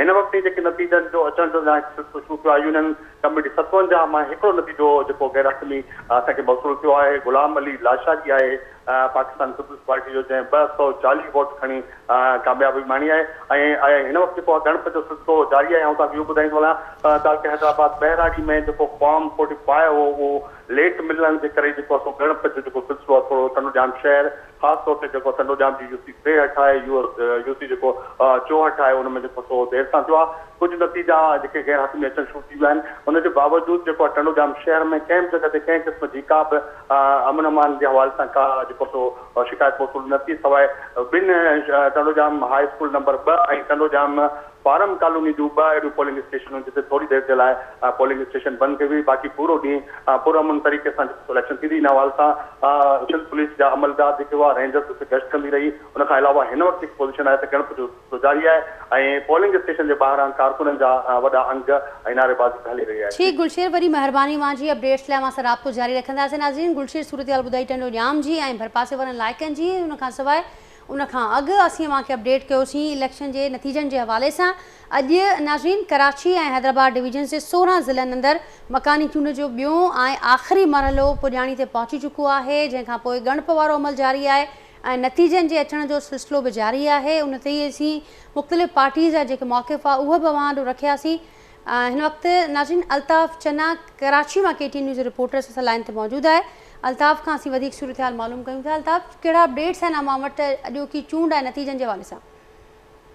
जी बिल्कुलु नाज़िया, अॼु मकानी चूंडुनि जो जेको ॿियो मरहलो कराची हैदराबाद में हुनजो जेको वक़्तु हो उहो पूरो थी वियो। उन खां पोइ जेको गणप जो अमल आहे उहो हिन वक़्तु जारी आहे। समूरे ॾींहं में मुख़्तलिफ़ हंधनि ते मुख़्तलिफ़ सियासी पार्टियुनि जा जेके कारकुन आहे उन्हनि में चकरियूं बि थियूं ऐं उन खां अलावा इलेक्शन कमीशन जेके मुख़्तलिफ़ इलाइक़नि में हाणे पूरा जेके इल्ज़ाम हुया इंतज़ाम बि कया, उन हवाले सां बि इहे शिकायतूं आयूं। हिन वक़्तु जेको आहे उहो गणप जो जेको अमल आहे उहो जारी आहे। हिन वक़्तु जेके नतीजा आहिनि उहे अचणु शुरू थी विया आहिनि। मुख़्तलिफ़ हंधनि ते PTI ऐं MQ खां सवाइ जेके जमायत इस्लामी ऐं PTI जेके आहिनि उम्मीदवार उन्हनि जे विच में कांटे जो मुक़ाबिलो हुयो। हिन वक़्तु जेको गणप जो अमल आहे उहो जारी आहे ऐं थोरी देरि बाद ई जेको आहे इहो नतीजनि जो जेको आहे उहो ऐलान अचणु शुरू थी वेंदो ऐं ख़बर पवंदी त कराचीअ जो जेको मेयर जो ताज आहे उहा कहिड़ी सियासी पार्टी पंहिंजे सिर ते खणे थी।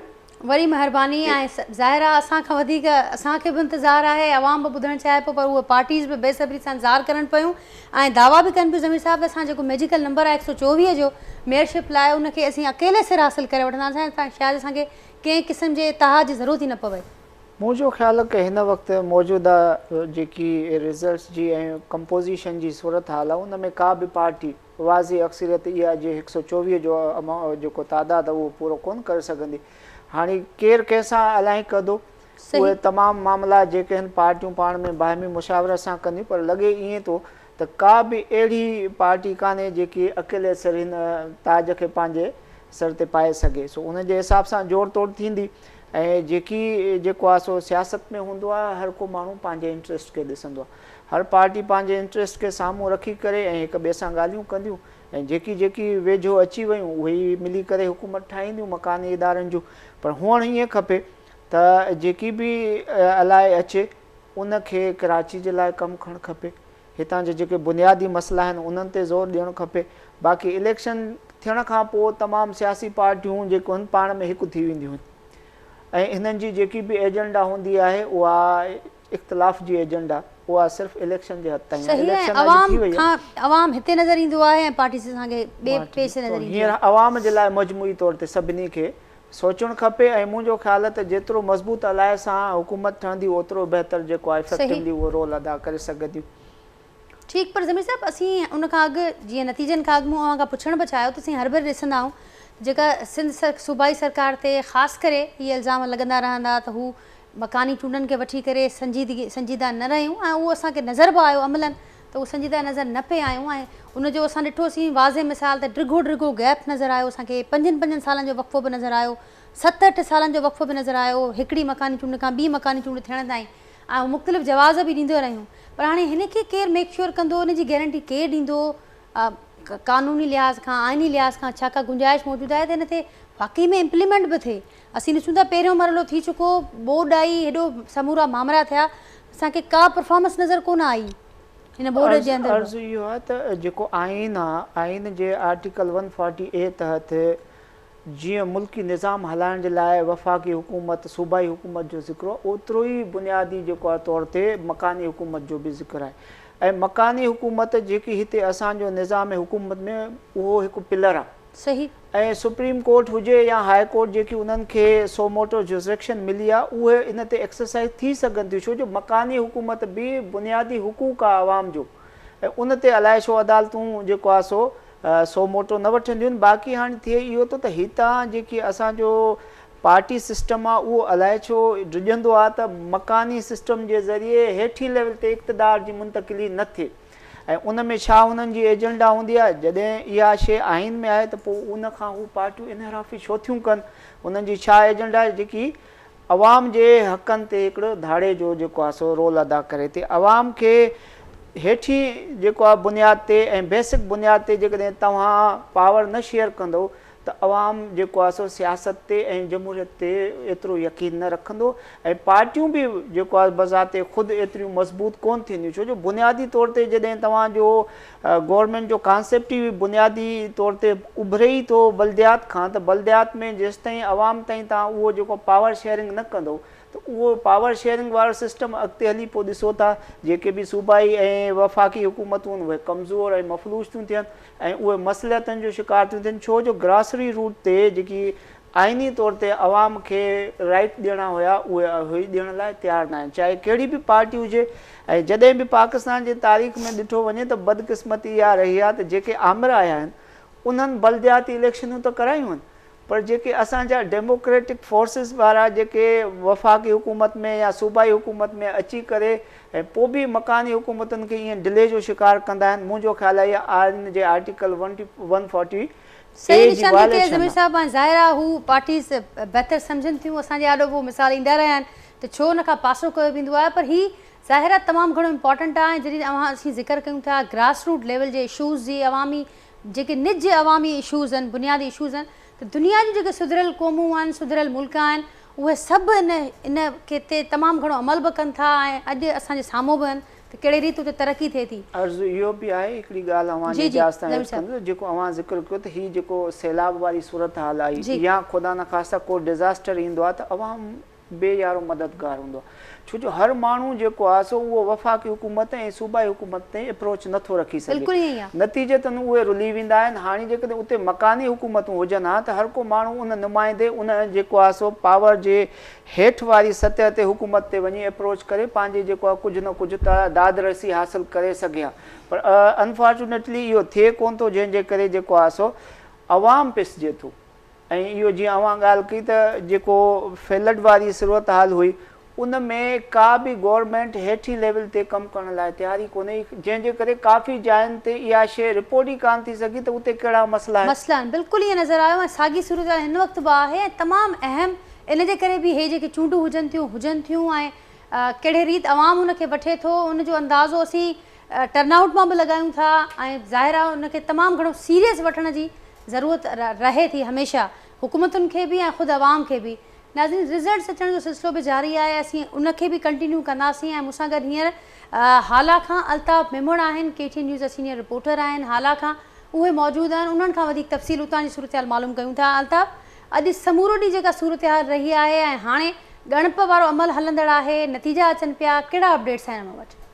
जी बिल्कुलु जेको आहे सो मकानी चूंड जे ॿिए मरहले में नादिया मटियारी ज़िले जी जेके 30 यूनियन काउंसिल आहिनि 6 टाउन कमेटी आहिनि हिकु म्यूनिसिपल कमेटी आहे उनजे टोटल 227 सीटुनि ते जेके आहिनि 687 उम्मीदवार मैदान में लथल हुया 43 उम्मीदवार जेके अॻुमी बिना मुक़ाबले कामयाब थी विया। सुबुह जो मामूल मूजिबि जेको आहे सो 9 वॻे पोलिंग जो अमल शुरू थियो जेको बिना वक़फ़े सां शाम जो 5 वॻे ताईं जारी रहियो। मुख़्तलिफ़ हंधनि ते छिकताइण वारी सूरत हाल बि रही जहिड़ा बि थिया झड़पूं बि थियूं भिटशा में इंतहाई कशीदगी वारी सूरत हाल रही सईदाबाद में जहिड़ो थियो जिते माण्हू ज़ख़्मी थिया छिकताइण वारी सूरत हाल बि हलंदी रही। मुख़्तलिफ़ हंधनि ते वक़फ़े सां पोलिंग जो अमल बि बंदि रहियो जेको ॿीहर बहाल कयो वियो। हिन वक़्तु ॻणप जो सिलसिलो जारी आहे। हालां शहर जेको 16 वार्डनि ते मुश्तमिल आहे उनजो हिकु वार्ड जेको आहे वार्ड नंबर 16 हो बिना मुक़ाबले कामयाब थियल हो जॾहिं त 15 वार्डनि ते जेको आहे सो हिन वक़्तु रिज़ल्ट अचण जो सिलसिलो जेको आहे सो जारी आहे जंहिंमें हुकूमती धुर जेका पाकिस्तान पीपल्स पार्टी आहे उनखे वाज़ सरसी नज़र अचे थी। टाउन कमेटी हाला पुराणा में बि जेको आहे सो 2 जेके सीटूं आहिनि उहे हिन वक़्तु ताईं जेको आहे सो मुखालिफ़ धुर खे हासिल थी सघियूं आहिनि बाक़ी पीपल्स पार्टी खे सरसी आहे। समूरी मजमूई सूरत हाल ते जेके नज़र विझूं त ओवरऑल जेका सूरत हाल आहे त जेका हुकूमती धुर आहे पाकिस्तान पीपल्स पार्टी उनखे हासिल आहे मुखालिफ़ धुर पारां जेको दादलनि जा इल्ज़ाम बि लॻाया वञनि था। मुख़्तलिफ़ इल्ज़ाम बाज़ियुनि जो सिलसिलो बि हिन वक़्तु शुरू थी आहे। भिटशा में बि चयो वञे पियो त जेको आहे सो पोलिंगूं बंदि करे उते जेको आहे सो गैर ठपा आया विया जेको मुखालिफ़ पैनल आहे उनजा उहे इल्ज़ाम आहिनि। मटियारी हाला में बि हिन क़िस्म जी छिकताइण वारी सूरत हाल रही पर ओवरऑल किथे बि को वॾो को हादसान वाटियो या अहिड़ो को पेश न आयो। पुरसकून माहौल में पोलिंग जो अमल जेको आहे उहो ख़तमु थियो। हिन वक़्तु ॻणप जो सिलसिलो जारी आहे। मजमूई तौर ते नाज़रीन खे ॿुधायूं त जेको हुकूमती धुर आहे उनखे वाज़े जेका आहे उहा सरसी नज़र अची रही आहे। जी नाज़िया वरी महिरबानी मुंहिंजी अल्ताफ़ अपडेट करण लाइ। नाज़रीन अल्ताफ़ असांखे सूरत हाल ॿुधाई हाला ऐं भर पासे वारे इलाइक़नि जी जिते बि अॼु समूरो ॾींहुं वोटिंग वारो जेको अमल आहे उहो जारी रहियो। मुक़ररु वक़्त ते पूरो थियण खां पोइ हाणे ॻणप शुरू थी आहे ऐं नतीजा अचण जो सिलसिलो बि जारी आहे। जेके नतीजा साम्हूं अचनि पिया असीं वहां ताईं पहुचायूं पिया हिन वक़्त ताईं। नाज़रीन हैदराबाद डिवीजन्स जे मुख़्तलिफ़ हंधनि जा मुख़्तलिफ़ इलाइक़नि जा नतीजा असां ताईं पहुचणु शुरू थी विया आहिनि। कराची डिवीजन जा बि नतीजा साम्हूं अचनि पिया ऐं जेके नतीजा आहिनि उहे असीं अव्हां ताईं पहुचायूं पिया। हर पार्टी जेका पंहिंजे पंहिंजे पार्टी जे नतीजनि खे वठी करे तमामु घणी पुरुमीद नज़र अचे पई जिन हिन भेरे कंटेस्ट कयो आहे। उन वाले सां असांजी जेके नतीजा आहिनि उहे बि अव्हांखे ॾियूं पिया ऐं अपडेट्स बि अव्हां ताईं पहुचाइण जो सिलसिलो जारी आहे। डिस्कशन बि असांजी हलंदड़ आहे। मुख़्तलिफ़ शहरनि मां जेका समूरो ॾींहुं सूरत आहे मजमूई सूरत ॿुधाए पंहिंजे तमुन मन जे हवाले सां बहितर सूरत रही आहे। टर्नआउट ॿुधाए पंहिंजे ते हींअर तमामु घणो घटि टर्नआउट नज़र अचे पियो ऐं मुख़्तलिफ़ फैक्टर्स बि ॼाणा पिया वञनि ऐं उनखां सवाइ अव्हांखे इहा सुधा आहे त मुतहिदा क़ौमी मूवमेंट पारां काल्हो के ॾींहं ते तकबंदियुनि जो जवाज़ ॼाणाए करे इलेक्शन जो बाइकॉट कयो वियो आहे। वही सभु कीअं पिया ॾिसो हाणे नतीजा अचण जो सिलसिलो बि जारी आहे, शुरू थिया आहिनि। हिन वक़्त ताईं हैदराबाद डिवीजन जा काफ़ी नतीजा साम्हूं अचनि पिया। पाकिस्तान पीपल्स पार्टी अक्सरियत में नज़र अचे पई। ॾिसो मां नाजिया सुबुह जो बि इहा ई ॻाल्हि कई त पीपल्स पार्टी जेको आहे ठटे में जो 50% अनअपोज़ सॼो डिस्ट्रिक्ट काउंसिल में अनअपोज़ 50% सीटूं पीपल्स पार्टी खयूं गुज़िरियल राति ई हुन जो ऐलान थी वियो। जेके 16 ज़िला आहिनि हैदराबाद डिवीज़न में अक्सरियत जेकी आहे MQM जे बाइकाट खां पोइ इहे बतौर जेको सियासी तजिया निगार या सियासी जेकी रिपोर्टिंग कई आहे उन मां हैदराबाद में बि अक्सरियत जमायत पीपल्स पार्टी हूंदी। कराची में जेकी सूरत हाल आहे उन में जमायत इस्लामी जो वॾो रोल हूंदो। केर बि जेके अक्सरियत हिते कोन 126 सीटूं जेके आहिनि उहो केर बि कोन खणी सघंदो हिकु जमायत, छो त वॾो टफ क़िस्म जो मुक़ाबिलो आहे। टिनी जेके पीपल्स पार्टी PTI जमायत इस्लामी TLP बि जेको आहे मुख़्तलिफ़ इलाइक़नि में जिते हुनजो आहे होल्ड आहे उते सुठा वोट खणनि पिया। हिन वक़्तु मुख़्तलिफ़ सेवण मां दादू मां रिज़ल्ट जेके आया आहिनि उनमें बि पीपल्स पार्टी जा टंडो मोहम्मद ख़ान टंडो अलैयार खां जेके रिपोर्ट्स मिलियूं आहिनि त उनमें बि उनजा उमेदवार जेके आहिनि खटनि पिया। पर हिन वक़्तु जेकी मेन जिते मुक़ाबला थींदा उन में दादू जो जेको आहे उते बि PTI तमामु घणी वर्किंग कई आहे। बदीन में जेको मिर्ज़ा ग्रुप आहे, कोटड़ी जामशोरो जा जेके इलाइक़ा आहिनि SUP जो उते सुठो वोट बैंक आहे त उते पीपल्स पार्टी सां मुक़ाबिलो थींदो। JDA जा जेके कुझु माना जेके उते बि सुठी वर्किंग थियल आहे। मेन हाणे जेको डिस्ट्रिक्ट सेंट्रल आहे कराची ते जेकॾहिं ॻाल्हायूं उते जमायत इस्लामी PTI जो मुक़ाबिलो आहे टफ क़िस्म जो। पीपल्स पार्टी जा उते एतिरा वोट कोन्हनि। ईस्ट में जेको सुठा उते कम बि थियल आहिनि। हिन वक़्तु जेकी कैंडिडेट जेके आहिनि उहे मज़बूत आहिनि पीपल्स पार्टी जा। मलीर सिटी में जेको आहे और पीपल्स पार्टी PTI ऐं जमायत इस्लामी में उते मुक़ाबिलो थींदो। लांडी में जेको इलाइक़ो आहे रिज़ल्ट बि आया आहिनि उते जमायत इस्लामी जेको आहे नंबर 1 ते आहे, ॿिए नंबर ते TLP आहे, 3 नंबर ते पीपल्स पार्टी वोट कया आहिनि। त हिन वक़्तु जेके कोरंगी डिस्ट्रिक्ट आहे उते बि PTI खे जेको फ़ाइदो थींदो छो त उतां सीट त MQM वारनि ई खटी जेकी नंढी चूंड थी। उते जेको आवाम आहे उतां जो वोटर आहे उनजो लाड़ो MQM तरफ़ आहे। इलाइक़ो MQM जो आहे उते सीटूं सदाईं MQM खटियूं आहिनि। त हिन वक़्तु जेको आहे उनजो MQM जे बाइकाट खां पोइ पीपल्स पार्टी खे डायरेक्ट उते फ़ाइदो कोन थींदो। PTI जमायत इस्लामी ऐं TLP खे उते जेके मेन स्टेक होल्डर तौरु जेको आहे उहो साम्हूं ईंदा, उनजा नुमाइंदा ईंदा। ऐं जेकॾहिं वेस्ट में ॻाल्हाइजे त वेस्ट में बि मिक्स क़िस्म जो जेके रिज़ल्ट ईंदा उन में नून लीग खे बि जेके उमेदवार साम्हूं ईंदा। पीपल्स पार्टी बि हाणे जेको MNA सीट उतां खटी आहे फस्ट टाइम वेस्ट मां। क्यामाड़ी ते जेकॾहिं ॻाल्हाइजे त क्यामाड़ी में त उते कादर पटेल ऐं इन खां अॻु PTI जो बि उते सुठो वोट आहे। 2018 में जेके 18 खां अॻे जेके इलेक्शन थिया त उन में बि जेको आहे PTI जे तरफ़ां जेको उमेदवार साम्हूं आयो हो कादर पटेल खे उते शिकस्त आई हुई। त इहो हाणे मिक्स क़िस्म जी जेकी मैंडेट साम्हूं ईंदो लोकल बॉडीज़ में ऐं जेके नंढी लेवल ते जेकी मकानी चूंडूं आहिनि जेके वार्ड सतह ते सभु क़िस्म जो मुक़ाबिलो आहे। घरनि में जहिड़ा हूंदा आहिनि त घरनि में त PTI नौजवाननि जो जेको लाड़ो आहे त उहो कंहिं ॿी जमायत ॾे हूंदा, बुज़ुर्गनि जो पीपल्स पार्टी तरफ़ लाड़ो हूंदो, औरतुनि जो जेको आहे मुख़्तलिफ़ जेके मिक्स क़िस्म जो रिज़ल्ट ईंदो। ऐं इहो चई नथो सघिजे त कराची में का हिकिड़ी जमायत जेको अक्सरियत सां ईंदी ऐं मेयर पंहिंजो चूंडाईंदी। इन लाइ कंहिं न कंहिं सां इताद करिणो पवंदो। जमायत इस्लामी बि इन ते जेको एग्री कयो, हुन सां ॻाल्हायोसीं त मिक्स क़िस्म जो रिज़ल्ट साम्हूं ईंदो। मिक्स क़िस्म जो रिज़ल्ट एक्सपेक्टेड आहे। अब्दुल्ला सोलंगी कराची मां नाज़रीन KT न्यूज़ जे रिपोर्टरनि सां गॾु मौजूदु आहिनि।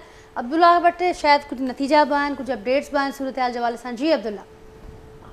जी बिल्कुल नाजिया, सेंट्रल जिले के north Nazimabad town UC 8 ward 4 PS 101 जो मुकम्मल गैर हक़मी जो गैर सरकारी नतीजो वो हासिल कर वरतो है। जैसे तो जमात इस्लामी जो इतने उम्मीदवार बीठल हो जो अमीरा कराची जो चेयरमैनशिप से हाफिज़ नईम रहमान वो 219 वोट खणी जो सब का अॻिते रहियो आहे, कामयाब रहियो आहे। उन सां गॾु तहरीक इंसाफ जो उम्मीदवार अबू बकर हुयो उन जे साम्हूं बीठल अबू बकर सिद्दीकी 53 वोट खणी 2 नंबर ते आयो। जॾहिं त जनरल काउंसिल जी साॻी यूसी ते जेकी सीट हुई जमात इस्लामी उहा कामयाब थी वियो आहे, 229 वोट खया आहिनि। जॾहिं त उन जे 2 नंबर पीपुल्स पार्टी जेको हुन जो उम्मीदवार बीठल हुयो 16 वोट खणी जेको आहे 2 नंबर ते पहुची वियो आहे। टोटल जेको हिन मां वाज़े कयां त जेको वोट विया हिन ते यूसी 8 ते वार्ड नंबर 4 जे PS समेत 1398 वोट हुआ जेके वोट कास्ट थिया 275। मतलब टोटल जो टर्नआउट इन हिसाब से लगाए थी तो 20% जो टर्नआउट रो 1398 में 275 वोट पिया टोटली। उन जो 219 जो चेयरमैन हाफिज़ नईम रहमान वो कामयाब थी वियो है। अड़ी तरह मुख्तलिफ़ जो रिज़ल्ट असां मौजूद मिलन पिया, ख़ास तौर पे सेंट्रल जिले की गाल कई तो उते भी मुख्तलिफ़ जो जमातूं आहिनि, ख़ास तौर पे जमात इस्लामी जो वो तमाम रेशो वधी पियो वञे। अॻिते पिया वञनि PS 118 UC 1 ward 2 polling station अल रज़ा सां जेको TLP कामयाब थी वियो आहे। अल रज़ा में नालो आहे, TLP भी तहरीक लबैक पाकिस्तान जो।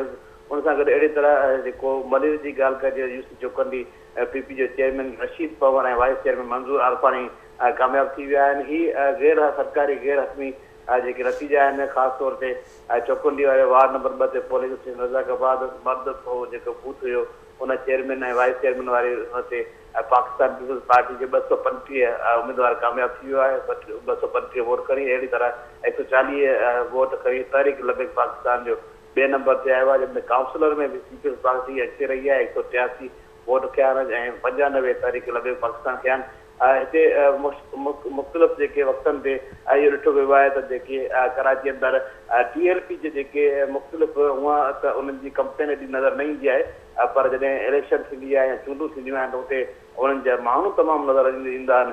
ऐं ख़ासि तौर ते हींअर बि जेके सेंट्रल ज़िले में TLP जी सरगर्मी ॾिठी त तमामु घणा हुया। अहिड़ी तरह कोरंगी ज़िले में जेको उहो रिज़ल्ट अची वियो आहे मुंहिंजे साम्हूं, कोरंगी ज़िले जे यूसी 7 वार्ड जमात इस्लामी जो ख़ुशीद 77 वोट खणी कामयाब थी वियो आहे। हर पोलिंग स्टेशन ते तक़रीबन जेके 1000 खां वधीक 800 खां वधीक वोट हुजनि था पिया, पर उते काउंट सिर्फ़ु थिया आहिनि ऐं जेके कास्ट थिया आहिनि उन्हनि में तमामु घटि रेशो आहे। जॾहिं त तव्हांखे जीअं मां ॿुधायमि त हाफ़िज़ नई जेको आहे जमात इस्लामी जो अमीर उनजे जेके उन बीठल चेयरमैनशिप ते एतिरा वोट पिया आहिनि। अहिड़ी तरह जेके हाणे वोट मिलनि पिया, असांखे रिज़ल्ट मिलनि पिया, उन्हनि में रेशो जेको ॾिसो वञे पियो त उहो टर्नआउट तमामु घटि आहे। उन सां गॾु मुख़्तलिफ़ जेके कराची जे इलाइक़नि मां रिज़ल्ट मिलनि था पिया उहे गैर सरकारी आहिनि। नाज़रीन खे इहो बि ॿुधाईंदा रहंदो त गैर सरकारी ऐं गैर हक़मी जेके रिज़ल्ट आहिनि उहे हिन वक़्तु जेको जारी थियनि पिया। ख़ासि तौर ते कराची जे कोरंगी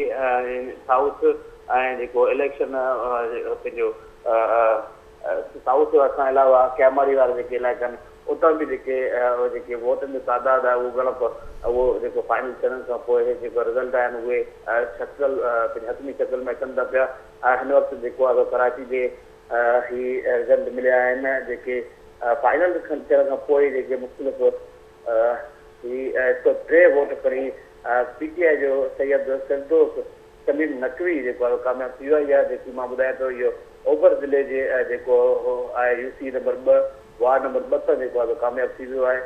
फिरदौस सलीम नकवी PTI जो 103 वोट खया आहिनि। अहिड़ी तरह मुख़्तलिफ़ जेके पोलिंग स्टेशन जा हक़मी ऐं फाइनल जेके रिज़ल्ट आहिनि उहे अचनि था पिया, पर हुन में वार्ड जेके आहिनि वार्डनि ते वार्ड बाय वार्ड अचनि था पिया।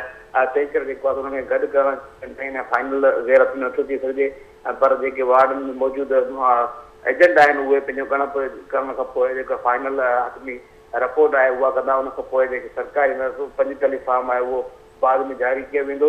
हिन वक़्तु जेको फार्म 11 जेको आहे जारी कयो थो वञे, जेको वार्डनि तां जारी कयो वेंदो आहे। ऐं इहो लोकल गवर्नमेंट जो फार्म 11 जेको रफ हिकु रिज़ल्ट चई सघिजे थो, हर वार्ड तां हुनखे जारी कयो वेंदो आहे। पीपुल्स पार्टी जे 156 वोट खणी हिकिड़ो कामयाब उम्मीदवार थी वियो आहे, जंहिंमें रिज़ल्ट अहिड़ा अचनि था पिया 7 उम्मीदवार बिला मुक़ाबले।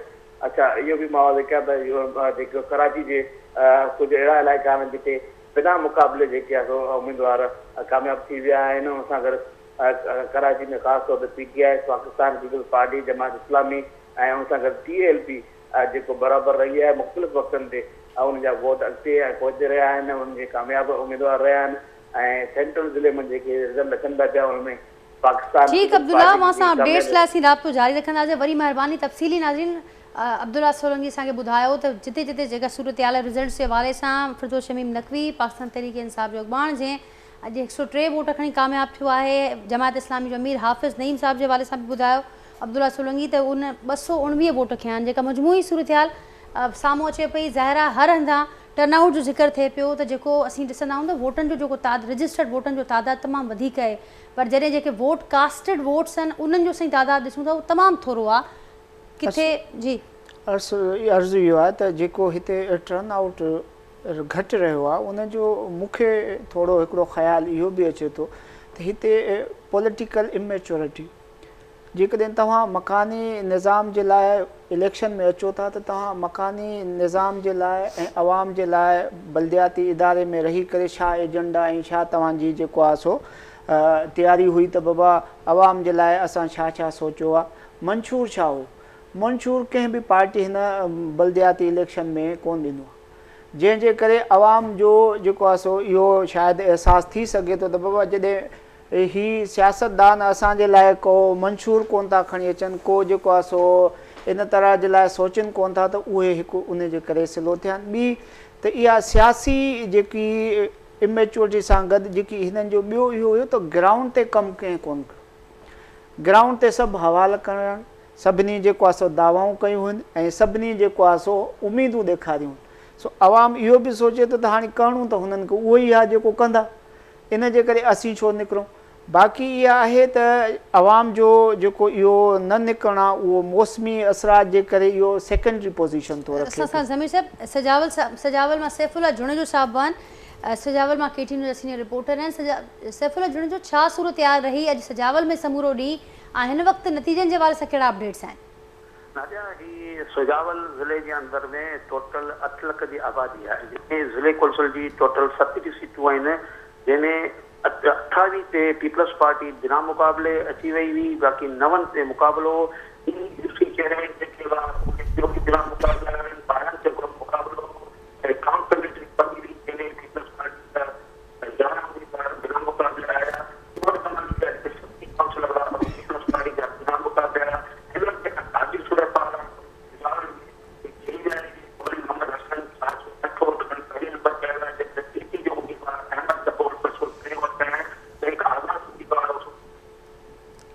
ठीकु सैफुल्ला जुणेजो साहिब, वॾी महिरबानी तव्हां असांखे अपडेट कयो समूरी सूरत हाल खां। नज़रान शहरयार मेमून आहिनि, KT न्यूज़ टंडो लायार जा रिपोर्टर आहिनि। शहरयार, छा सूरत हाल आहे, अपडेट्स छा आहिनि नतीजनि जे हवाले सां?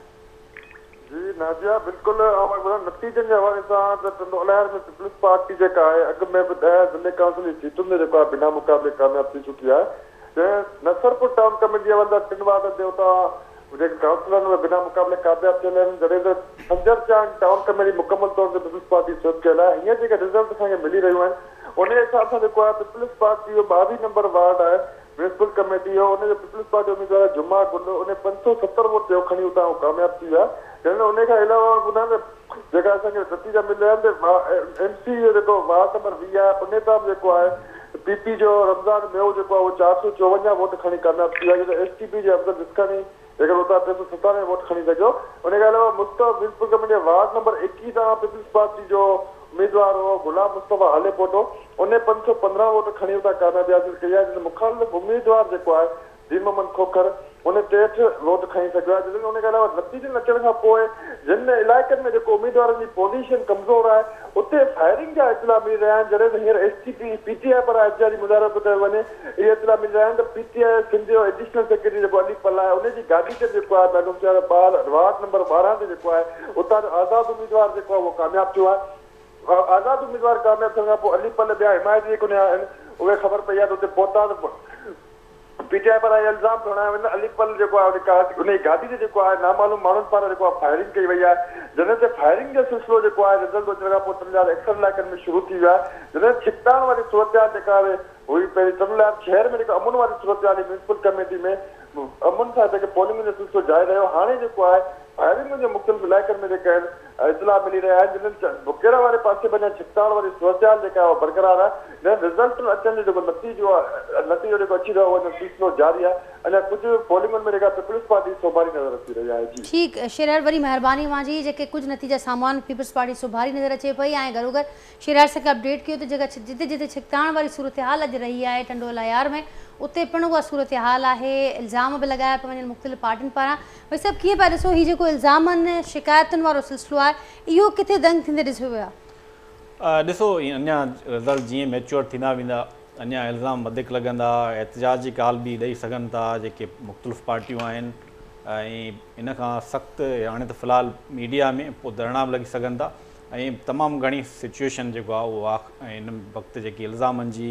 ऐं प्रेस कॉन्फ्रेंसूं बि थींदियूं सूरत हाल अञा शुरूआती रिज़ल्ट आहिनि शुरूआती जेके कराची मां मेन जेको शिकताण थींदी उहा कराची ऐं हैदराबाद जे रिज़ल्ट ते थींदी उते ई मामला जेके आहिनि हाणे हाफ़िज़ नईम रहमान जेको जमायत इस्लामी जे सम्झो त मुमकिन आहे मेयर जो कैंडिडेट आहे उहो बि नाज़िमाबाद मां हुन वोट खणी अॻिते आहे अञा डिक्लेयर ऑफिशियली त न थियो आहे त कामयाबु आहे फिरदौस शमीम नक़वी जो जेके रिज़ल्ट आया आहिनि उहो बि रिज़ल्ट खणी अॻिते आहे ॿियनि जेके मुख़्तलिफ़ पार्टीज़ आहिनि उन जे मुक़ाबले में कैंडिडेट हुया जमायत इस्लामी बि जेको आहे लांडी मां मुख़्तलिफ़ बैंस कॉलोनी में उते पीपल्स पार्टी जो कैंडिडेट अॻिते आहे सभिनी खां वधीक वोट कया आहिनि मलीर मां दरसाणो छनो मां जेके रिज़ल्ट आया आहिनि त फ़िलहालु अञा शुरूआती रिज़ल्ट आहिनि इहे राति 11-12 वॻे ताईं रिज़ल्ट मैच्योर थींदा उनखां पोइ पॉलिटिकल पार्टीज़ जो रद्दमल बि ईंदो ऐं जेकी मुख़्तलिफ़ PTI में रिज़ल्ट ॾेई सघे थी ऐं रद्दमल ॾेई सघे थी जमायत इस्लामी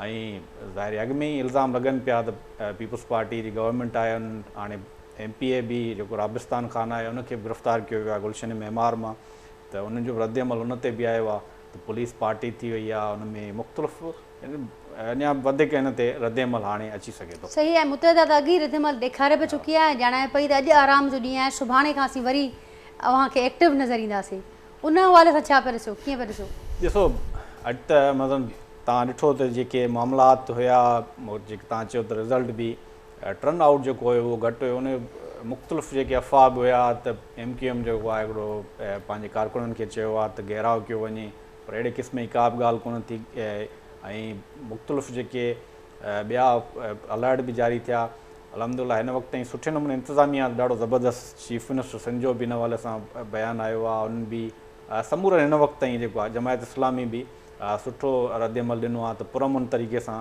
साम्हूं रिज़ल्ट आया आहिनि पर ज़ाहिर जेको टर्न आउट जेको घटि रहियो आहे उनजो मेन रीज़न त इहो आहे उनखे पॉलिटिकल जेके पार्टी जा उमेदवार आहिनि उनखे कंपेन जो सही तरीक़े सां टाइम कोन मिलियो ॿियो हिकिड़ो इहो ख़ौफ़ बि हो त शारा फैसल बंदि थींदो माण्हू हिन ख़ौफ़ में न निकिता मंझंदि ताईं पोइ जॾहिं TV चैनल्स ते ॾिठो आहे सिचुएशन नॉर्मल आहे त घणनि क़िस्म जा अफ़वाह हुया उनखे वोटरनि खे जेको आहे डबल माइंडेड थी विया वञिजे न वञिजे हालात कीअं हूंदा मुख़्तलिफ़ क़िस्मनि जे जेके करे टर्न आउट घटि रहियो पर ओवरऑल बहितर रहियो आहे जेके लोकल बॉडीज़ इलेक्शन में हूअं जनरल इलेक्शन खां त वधीक ई हूंदो आहे छो त हर नंढे वार्ड सतह ते हिकिड़ी गर्मा गर्मी हूंदी आहे वॾी वर्किंग जेको वर्क थींदी आहे पूरी पर ओहिड़े क़िस्म जो कराची में जेके रिज़ल्ट असां शहरनि में रोडनि ते जेके गिटनि में अहिड़े क़िस्म जी जोशो ख़रोश कोन वठो त उनजो मेन रीज़न इहो त कंपेन जो उनखे उमेदवारनि खे टाइम कोन मिली सघियो ॿिया मुख़्तलिफ़ क़िस्म जा अफ़वाह हुया अलर्ट जेके आहिनि राना सनाउल्ला जेको घरू वज़ीर आहे वफ़ाक़ी उनजे तरफ़ां स्टेटमेंट आयो त दहशतगर्दी जो जेके अलर्ट जारी थियल आहिनि सिंध हुकूमत जे तरफ़ां अहिड़े क़िस्म जा स्टेटमेंट आया MQM जे तरफ़ां शारा फैसल ब्लॉक करण जो जेको ऐलान कयो वियो हो उनखां पोइ वरी मंझंदि ताईं इहा फ़ाल आहे त MQM जेको आहे पंहिंजे कारकुननि खे चयो आहे त पोलिंग जेके स्टेशन्स आहिनि जो घेराव कयो आहिनि त इन करे डबल माइंडेड ख़ौफ़ ऐं रास जो शिकार हुया वोटर्स जंहिंजे करे टर्न आउट हिन वक़्तु ताईं उहो बहितर न रहियो आहे ठीकु आहे ज़मीर साहिबु कुझु एड करणु चाहींदो अव्हां हाणे अर्ज़ु इहो आहे त इलेक्शन त थी वई सियासी पार्टियूं जेके बि आहिनि जंहिंजो जेतिरी कारकर्दगी रही हूंदी उहा थोरी देरि में वाज़े थींदी उनखां पोइ हुननि वटि इशू कहिड़ो हूंदो जंहिंजे ते हू रिएक्शन ॾींदा आया जेकॾहिं हुननि पंहिंजो कारकर्दगीअ जो मुज़ाहिरो कयो हुजे हा त उहा ई एक्सपेक्टेशन हूंदी बाक़ी उनखां पोइ जेकॾहिं रिएक्शन जी ॻाल्हि मूंखे सम्झ में अचे कान थी त हुननि वटि रिएक्शन जो ऑप्शन छा हूंदो ऐं जेतिरे क़दुरु ॾिसिजे थो त इहे रिज़ल्ट थी वेंदा मिक्स कंहिं बि पार्टी जी जेकॾहिं धांधली वारो सुवाल त कंहिं बि पार्टी जी हींअर ताईं इहे अहिड़ी मौक़फ़ कोन थो पियो अचे जंहिंमां त का पार्टी लीड थी पई करे या कंहिं क़िस्म जो। ऐं जेकी इलेक्शन कमीशन जी जेकी बि कारकर्दगी रही आहे उहा बि अहिड़ी कंट्रोवर्शियल न रही आहे। सिंध गवर्नमेंट जेको अमन अमान जी सूरत हाल आहे उनखे बि माशाल्लाह सुठे तरीक़े सां टेकल कयो आहे। बाक़ी रहियो इहो त सियासी तौर ते हर को पंहिंजो ढोल वॼाईंदो, छो जो उन्हनि खे सियासी बका बि रखणी आहे। बाक़ी अमली तौर ते जेकॾहिं को अहिड़ो कमु कनि हा त इहो ड्यूरिंग इलेक्शन कनि हा। ऐं उहो बि सुप्रीम कोर्ट जी हिकिड़ी जजमेंट अची वई इमरान ख़ान वारे केस में त बाबा सुप्रीम कोर्ट उहो होल्ड कयो त हींअर इलेक्शन कमीशन खे बि कंटेम्प्ट जा पावर अथव। जेकॾहिं को बि अहिड़ी पार्टी या को बि फ़र्द इलेक्शन जे प्रोसेस में या within due course of election का बि क़िस्म जी गड़बड़ कंदो त उनखे जेको आहे सो कंटेम्प्ट जो बि फेस करणो पवंदो। ऐं इलेक्शन जे हवाले सां इलेक्शन कमीशन खे गैर मामूली पावर बि अची वेंदा आहिनि। उनजे हिसाब सां हिन महिल ताईं का अहिड़ी सूरत हाल ठही कान्हे जंहिं ते को रिएक्शन अची सघे। बाक़ी हाणे सियासतदान आहिनि, सियासी पार्टियूं आहिनि, उहे पंहिंजे बका जे लाइ नांग मां नोड़ी ठाहिनि, नोड़ीअ मां नांग ठाहिनि, उन्हनि जी मर्ज़ी आहे। उहो सिलसिलो मूंखे लॻे पियो त जारी रहंदो। भाई साहब, बुनियादी जेको मक़सदु हुजे थो ज़ाहिर आहे माण्हुनि खे एम्पावर करिणो आहे। जेको ही ग्रास रूट लेवल ते अवामी इशूज़ हुजनि, मामला हुजनि, उन्हनि खे असांखे इन जो जेको बुनियादी मक़सदु इहो हुजे थो त उहो केतिरे हद ताईं थी सघंदो या उहो जेको ख़्वाबु आहे उहो ख़्वाबु ई रहिजी वेंदो, उहो टारगेट अचीव न थी सघंदो। नाज़रीन, इन ते असीं ज़रूरु गुफ़्तगू कंदासीं, पर हींअर ॿुधायो पियो वञे मूंखे त नतीजा बि अचनि पिया ऐं टाइम थोरो घटि आहे। हेडलाइंस ब्रेक असांखे वठिणो आहे। हेडलाइंस ब्रेक खां पोइ नाज़रीन जेका ख़ुसूसी ट्रांसमिशन आहे मकानी चूंडनी जे हवाले सां उनजो सिलसिलो जारी रखंदासीं। जेके नतीजा साम्हूं अचनि पिया उन हवाले सां बि तव्हांखे अपडेट करण जो सिलसिलो जारी रखंदो। हिन जेको ही सेगमेंट आहे इन मां अव्हां खां मोकिलाणी वठंदासीं। केॾांहुं न वञिजो, हिकु मुख़्तसिर ब्रेक आहे, ब्रेक खां पोइ वरी वापसि अचूं था।